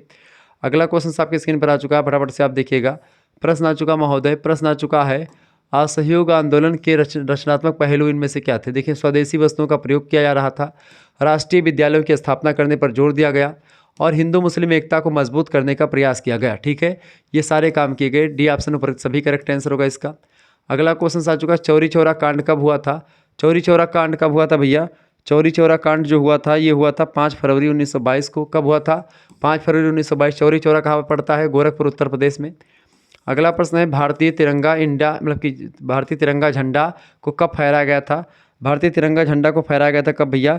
31 दिसंबर की आधी रात को 1929 को अर्धरात्रि को रावी नदी के तट पर फहराया गया था, ठीक है, ए ऑप्शन करेक्ट आंसर हो जाएगा इसका। नेक्स्ट क्वेश्चन आपकी स्क्रीन पर आ चुका है, दांडी मार्च का तत्कालिक उद्देश्य क्या था? बताएं। दांडी मार्च का तत्कालिक उद्देश्य क्या था? बिल्कुल, नमक कानून को तोड़ने के लिए दांडी यात्रा करी गई थी, ठीक है, option number D correct answer होगा। 1900 इस समय एक यात्रा भी चल रही भाई, कौन सी यात्रा चल रही? बागेश्वर बाबा की यात्रा चल रही, ठीक है। इस समय किसकी यात्रा चल रही? बागेश्वर बाबा की यात्रा चल रही। आप देख रहे होंगे संजय दत्त वगैरह और बड़े बड़े कलाकार, खेसारी लाल यादव से लेकर के तमाम बड़े बड़े कलाकार गए हैं। 1923 में स्वराज दल की स्थापना कहाँ पर हुई थी, बताएं। 1923 में स्वराज दल की स्थापना कहाँ हुई थी? ऐसे ही महात्मा गांधी, जैसे आज बागेश्वर बाबा निकले हैं, ऐसे ही महात्मा गांधी लेकर के निकले थे साबरमती आश्रम से और वहाँ पर गए थे, क्या नाम है, समुद्र किनारे तक पैदल, और कारवां चलता गए। जैसे आज तो भाई लाखों की संख्या में भीड़ है, बहुत ज़्यादा भीड़ है, गांधी जी के पीछे भी ऐसे ही भीड़ उमड़ पड़ी थी। चले थे कुछ लोग मिल करके, मतलब ज़्यादा लोग नहीं चले थे, लेकिन उनके पीछे एक प्रकार से इतनी भीड़ पहुँची, सब नमक कानून के तोड़ने के लिए लगभग पहुँच गए थे। इससे ज़्यादा लोग, मतलब इतने लोग ही लगभग में थे, मतलब अब इतने लोग नहीं थे, लेकिन हाँ लगभग में ऐसे बहुत सारे लोग पहुंच गए थे, ठीक है। नमक मतलब कि वहाँ पर समुद्र के तट पर जाकर एक कानून तोड़ा महात्मा गांधी जी ने। 1923 में स्वराज दल की स्थापना कहाँ हुई थी, बताएं। 1923 में स्वराज दल की स्थापना हुई थी इलाहाबाद में, Prayagraj, C option right answer होगा। भारत छोड़ो आंदोलन में करो या मरो का नारा किसने दिया था? महात्मा गांधी जी ने दिया था। सुभाष चंद्र बोस ने कौन सा नारा दिया? तुम मुझे खून दो मैं तुम्हें आज़ादी दूंगा, ठीक है। नारा किसने दिया था? नेताजी सुभाष चंद्र बोस। आगे देखेंगे, जब भारत को स्वाधीनता मिली उस समय ब्रिटेन में किस दल की सरकार थी? लेबर पार्टी थी, यानी श्रमिक दल था। ये ऑप्शन करेक्ट आंसर हो जाएगा। चले प्रश्न अगला आपकी स्क्रीन पर आ ही चुका भाई कि तुम मुझे खून दो मैं तुम्हें आज़ादी दूंगा। देखिए किसने कहा था? ये सुभाष चंद्र बोस जी का नारा था। डी ऑप्शन करेक्ट आंसर हो जाएगा। निम्नलिखित में से या निम्न में से किस उदारवादी नेता ने पहले पार्लियामेंट सुधार का समर्थन किया लेकिन बाद में उसकी कटु आलोचना करी थी? तो किस उदारवादी नेता ने ऐसा किया था? फटाफट से आप बताने का प्रयास करेंगे, सभी लोग बताने का प्रयास करें। बिपिन चंद्र पाल ने ऐसा किया था। ऑप्शन नंबर इसका सी करेक्ट आंसर हो जाएगा। नेक्स्ट क्वेश्चन आपकी स्क्रीन पर आ चुका है भाई। अगला प्रश्न है, 30 अप्रैल 1908 को मुजफ्फरपुर बिहार में पड़ता है, जज किंग्सफोर्ड की गाड़ी पर बम फेंकने का कार्य किसने किया था? जज थे किंग्सफोर्ड, उनकी गाड़ी पर बम फेंकने का काम 30 अप्रैल 1908 को किसने किया था? खुदीराम बोस जी ने किया था। बी ऑप्शन करेक्ट आंसर होगा। अगला प्रश्न, जलियांवाला बाग हत्याकांड मतलब कि स्थान कहाँ पर है? जलियांवाला बाग हत्याकांड जो है स्थान अमृतसर में पड़ता है। ऑप्शन नंबर इसका बी करेक्ट आंसर होगा। नेक्स्ट क्वेश्चन से, व्यक्तिगत सत्याग्रह आरंभ किसने किया था? व्यक्तिगत सत्याग्रह जो आंदोलन किया था किसने किया था भाई? शुरू किसने किया था? व्यक्तिगत सत्याग्रह का शुरुआत विनोबा भावे जी ने किया था। ऑप्शन नंबर इसका डी करेक्ट आंसर होगा। आगे देखेंगे, अगला क्वेश्चन आ चुका है, साइमन कमीशन के अध्यक्ष कौन थे? साइमन कमीशन के अध्यक्ष थे sir John Simon. Option number A correct answer होगा। भारतीय राष्ट्रीय कांग्रेस ने पूर्ण स्वराज का प्रस्ताव किस अधिवेशन में पारित किया था, बताएं। तो पूर्ण स्वराज की बात जो है वो एक प्रकार से अपने लाहौर अधिवेशन में प्रस्ताव जो है पारित किया था कांग्रेस ने। बी ऑप्शन राइट आंसर होगा। भारत छोड़ो आंदोलन का प्रारंभ कब हुआ? भारत छोड़ो आंदोलन का जो प्रारंभ हुआ है वो कब हुआ भाई? भारत छोड़ो आंदोलन का प्रारंभ हुआ था 9 अगस्त 1942 को। अच्छा, अगस्त के महीने में हुआ था भारत छोड़ो आंदोलन की शुरुआत, इसीलिए इसको अगस्त क्रांति भी कहा जाता है। यह बात आप ध्यान रखेंगे। अगला प्रश्न, करो या मरो का नारा किसने दिया था? मोहनदास करमचंद गांधी ने दिया था। सी ऑप्शन राइट आंसर होगा। फूट डालो राज करो की नीति या शासन करो की नीति किसने अपनाई थी? अंग्रेजों ने अपनाई थी। बी ऑप्शन इसका राइट आंसर हो जाएगा। आगे देखेंगे, अगला क्वेश्चन आ चुका है। बहुत ही मेहनत करनी पड़ रही भाई आप लोगों के लिए। आपको बता दूं मेरी तबीयत बहुत डाउन चल रही इस समय, क्योंकि लगातार मैंने एक प्रकार से पढ़ाई करवाई है और एक दिन भी मैं एक प्रकार से समय नहीं पाया हूं, और इस वजह से एक प्रकार से कई सारे रिश्तेदार हमारे एक प्रकार से हमसे गुस्सा हो गए हैं। क्यों? क्योंकि मैं एक प्रकार से किसी शादी ब्याह में जा ही नहीं पा रहा हूँ, ठीक है। क्यों गुस्सा हो गए भाई? क्योंकि शादी ब्याह में मैं नहीं जा पाया हूँ किसी के, क्योंकि समय नहीं मिल पाया इस दौरान, क्योंकि आप में बिजी रहे, आप लोगों के लगातार कमेंट आते रहते, तो इस प्रकार से आपके भाई आपको छोड़ करके जाने का कहीं मन भी नहीं करता, क्योंकि एक प्रकार से आप लोग ही मेरी दुनिया हो और आप लोगों से ही एक प्रकार से सब कुछ है, ठीक है। चले आगे बढ़ते हैं, उन भी चीज़ों को जानने का प्रयास करते हैं। सभी दोस्तों से निवेदन है कि वीडियो को शेयर जरूर करते रहें, क्योंकि ऐसे ही इन्फॉर्मेटिव वीडियो आपके लिए लगातार मैं लाता रहता हूँ। प्रश्न आपकी स्क्रीन पर क्या आ चुका महोदय? प्रश्न आ चुका है कि राष्ट्रपति के विषय में क्या सत्य है, बताएं। राष्ट्रपति के विषय में क्या सत्य है? देखिए, वह भारत का जन्मा नागरिक होना चाहिए, पहली बात। दूसरी बात, 35 वर्ष की आयु पूरी हो कर चुका हो, संसद सदस्य की योग्यता भी रखता हो। बिल्कुल राइट आंसर है, यानी राष्ट्रपति बनने के लिए ये सब योग्यता जरूरी है। ऊपर सभी डी ऑप्शन राइट आंसर होगा। अगला प्रश्न, राष्ट्रपति पद के चुनाव का विवाद किसे सौंपा जाता है? अगर राष्ट्रपति पद को लेकर कोई विवाद होता तो ये एक प्रकार से इसका निपटारा कौन करेगा? सर्वोच्च न्यायालय, सुप्रीम कोर्ट ही करेगा। दो राज्यों के बीच में जो है जल को लेकर के कोई विवाद हो जाता है, या दो राज्यों के बीच में विवाद हो गया, जैसे उत्तर प्रदेश और मध्य प्रदेश में अगर कोई विवाद हो जाता, सीमा विवाद हो गया, कुछ भी विवाद हो गया, तो उसको लेकर के कहाँ पर जाएंगे? सुप्रीम कोर्ट में मामला देखा जाएगा। प्रश्न है, राष्ट्रपति कितने वर्ष तक अपने पद पर रह सकता है? राष्ट्रपति जो है बेसिकली 5 साल तक रह सकता है अपने पद पर। कितने साल तक? 5 साल तक रह सकता है। बी ऑप्शन इसका राइट आंसर होगा। राज्यसभा का कार्यकाल कितना होता है? 6 साल का होता है। और विधान परिषदों का मतलब उसका क्या नाम है? विधानसभा का 5 साल का, लोकसभा का भी 5 साल का, लेकिन जो एक प्रकार से राज्यसभा होती है उसका कार्यकाल 6 साल का होता है। राष्ट्रपति अपना त्यागपत्र किससे संबोधित करता है? राष्ट्रपति अपना त्यागपत्र किसको देगा? राष्ट्रपति अपना त्यागपत्र किसको देगा भैया? उपराष्ट्रपति को देगा। और उपराष्ट्रपति अपना त्यागपत्र किसको देगा? राष्ट्रपति को देगा। मान लेते हैं राष्ट्रपति हैं, अब राष्ट्रपति ना रहें, ठीक, किसी कारण के वश में राष्ट्रपति का देहांत हो जाए या राष्ट्रपति ना रहें, ठीक है, तो ऐसे में कौन गद्दी पर बैठेगा? राष्ट्रपति के उपराष्ट्रपति बैठेगा। अगर उपराष्ट्रपति भी ना रहें तो कौन बैठेगा? जो भारत का एक प्रकार से मुख्य न्यायाधीश है, सुप्रीम कोर्ट का मुख्य न्यायाधीश होगा, वो एक प्रकार से भारत के राष्ट्रपति गद्दी पर बैठेगा। अगर भारत के राष्ट्रपति मतलब कि वो भी ना रहे, यानी सुप्रीम कोर्ट का मुख्य न्यायाधीश भी ना रहे, तो कौन बैठेगा? तब एक प्रकार से कौन बैठेगा भैया? तब जो बैठेगा उसका क्या नाम है? तब कौन बैठेगा? तब बैठेगा जो सुप्रीम कोर्ट का वरिष्ठतम न्यायाधीश होगा, वो बैठेगा, ठीक है। बहरहाल इतना सब ज़्यादा जाएगा नहीं, लेकिन जाएगा तभी एक प्रकार से आप समझ लीजिए कि कौन क्या क्या कैसे होगा। भारत के राष्ट्रपति को उसके पद से हटाया कैसे जा सकता है? उस पर महाभियोग लगा करके। कैसे? महाभियोग लगा करके उसको हटाया जा सकता है। महाभियोग की बात अनुच्छेद 61 में करी गई है।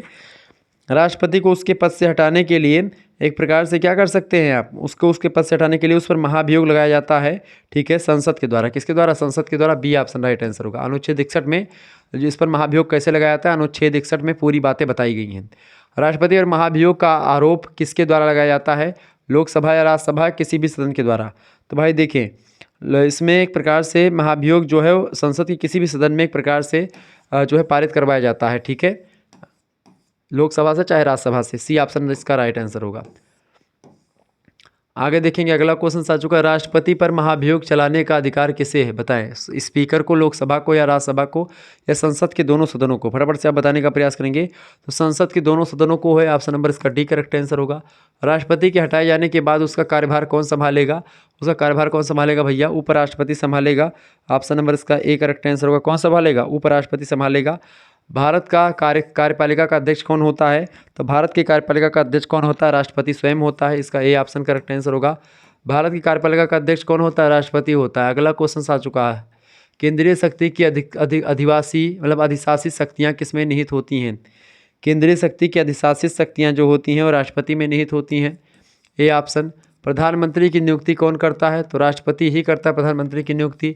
अच्छा, प्रधानमंत्री को वोट कौन देता है? लोकसभा के जो एक प्रकार से निर्वाचित सदस्य होते हैं वो वोट देते हैं।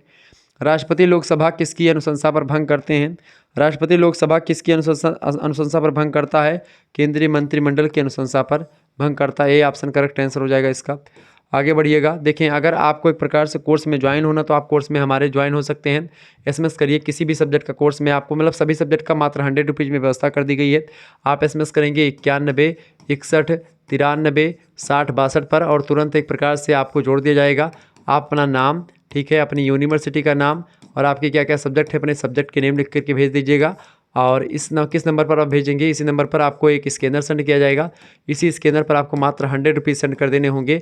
आप किसी दूसरे से भी सेंड करवा सकते हैं अगर आप नहीं चलाते तो, ठीक है। मात्र 100 रुपये में आपको सभी सब्जेक्ट की PDF नोट्स वगैरह मिल जाएगी। इसमें आपका को करिकुलर का, food nutrition and hygiene, political science, geography, Hindi, history, Sanskrit, जो भी होंगे आपके ऑब्जेक्टिव के लिखित के सभी प्रकार के नोट्स आपको मुहैया करवा दी जाएंगे। तो जो बच्चे जुड़ना चाहते हैं फटाफट से जुड़ जाइएगा। राम मनोहर लोहिया विश्वविद्यालय, दीनदयाल उपाध्याय गोरखपुर विश्वविद्यालय, कानपुर विश्वविद्यालय, मेरठ विश्वविद्यालय, वीर बहादुर सिंह पूर्वांचल विश्वविद्यालय, सिद्धार्थ यूनिवर्सिटी कपिल वस्तु, ठीक है। इसके अलावा MJPRU, ठीक है। इसके अलावा आपका MSU यानी कि मासा कुंभरी यूनिवर्सिटी, ठीक है, अलीगढ़ जो है, राजा महेंद्र प्रताप सिंह स्टेट यूनिवर्सिटी अलीगढ़ में जो है वो, ठीक है। इसके अलावा आपका सहारनपुर विश्वविद्यालय तो मासा कुंभरी हो गया। ऐसे ही और कई विश्वविद्यालय हैं, जैसे कि आपका डॉक्टर भीमराव अम्बेडकर आगरा विश्वविद्यालय का पेपर चल ही रहा है। ऐसे और कई, जैसे प्रोफेसर रज्जू भैया स्टेट यूनिवर्सिटी हो गई, ऐसे और कई विश्वविद्यालय। तो सभी विश्वविद्यालय की तैयारी करवाई जाती है, तो आप सभी लोग जुड़ सकते हैं हमारे साथ, ठीक है। चलें आगे बढ़ते हैं और भी प्रश्नों को जानने का प्रयास करते हैं तीव्र गति से। ये सारे क्वेश्चन आपकी परीक्षा के दृष्टिकोण से बहुत ही महत्वपूर्ण है। ऐसे ही क्वेश्चन आपकी परीक्षा में आते रहते हैं, यह बात आप ध्यान रखेंगे। प्रश्न आ चुका महोदय, प्रश्न क्या है कि राज्यपाल के शपथ, बताइएगा। प्रश्न आ चुका कि राज्यपाल के शपथ का प्रावधान किस अनुच्छेद में है?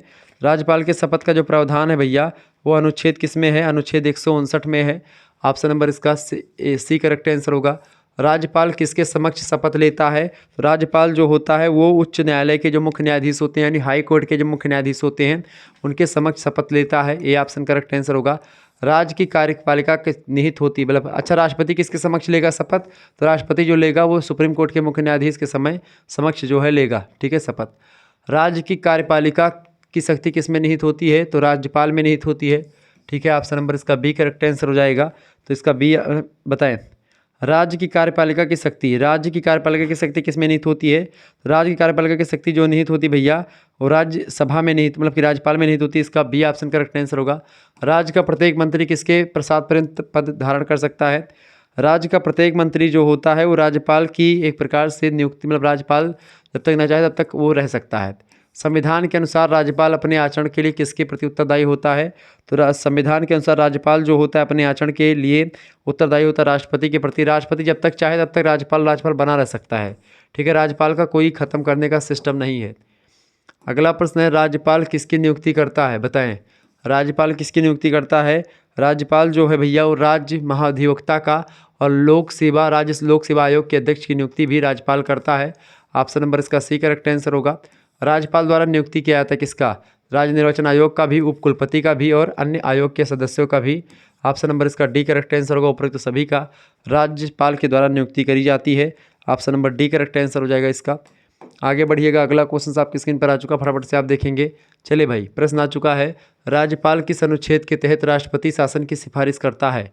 बताएं, राज्यपाल किस अनुच्छेद के तहत राष्ट्रपति शासन की सिफारिश करता है? 356 के तहत राष्ट्रपति शासन की सिफारिश करता है। ऑप्शन नंबर इसका ए करेक्ट आंसर हो जाएगा, ठीक है। और राष्ट्रीय आपातकाल कब लगता है?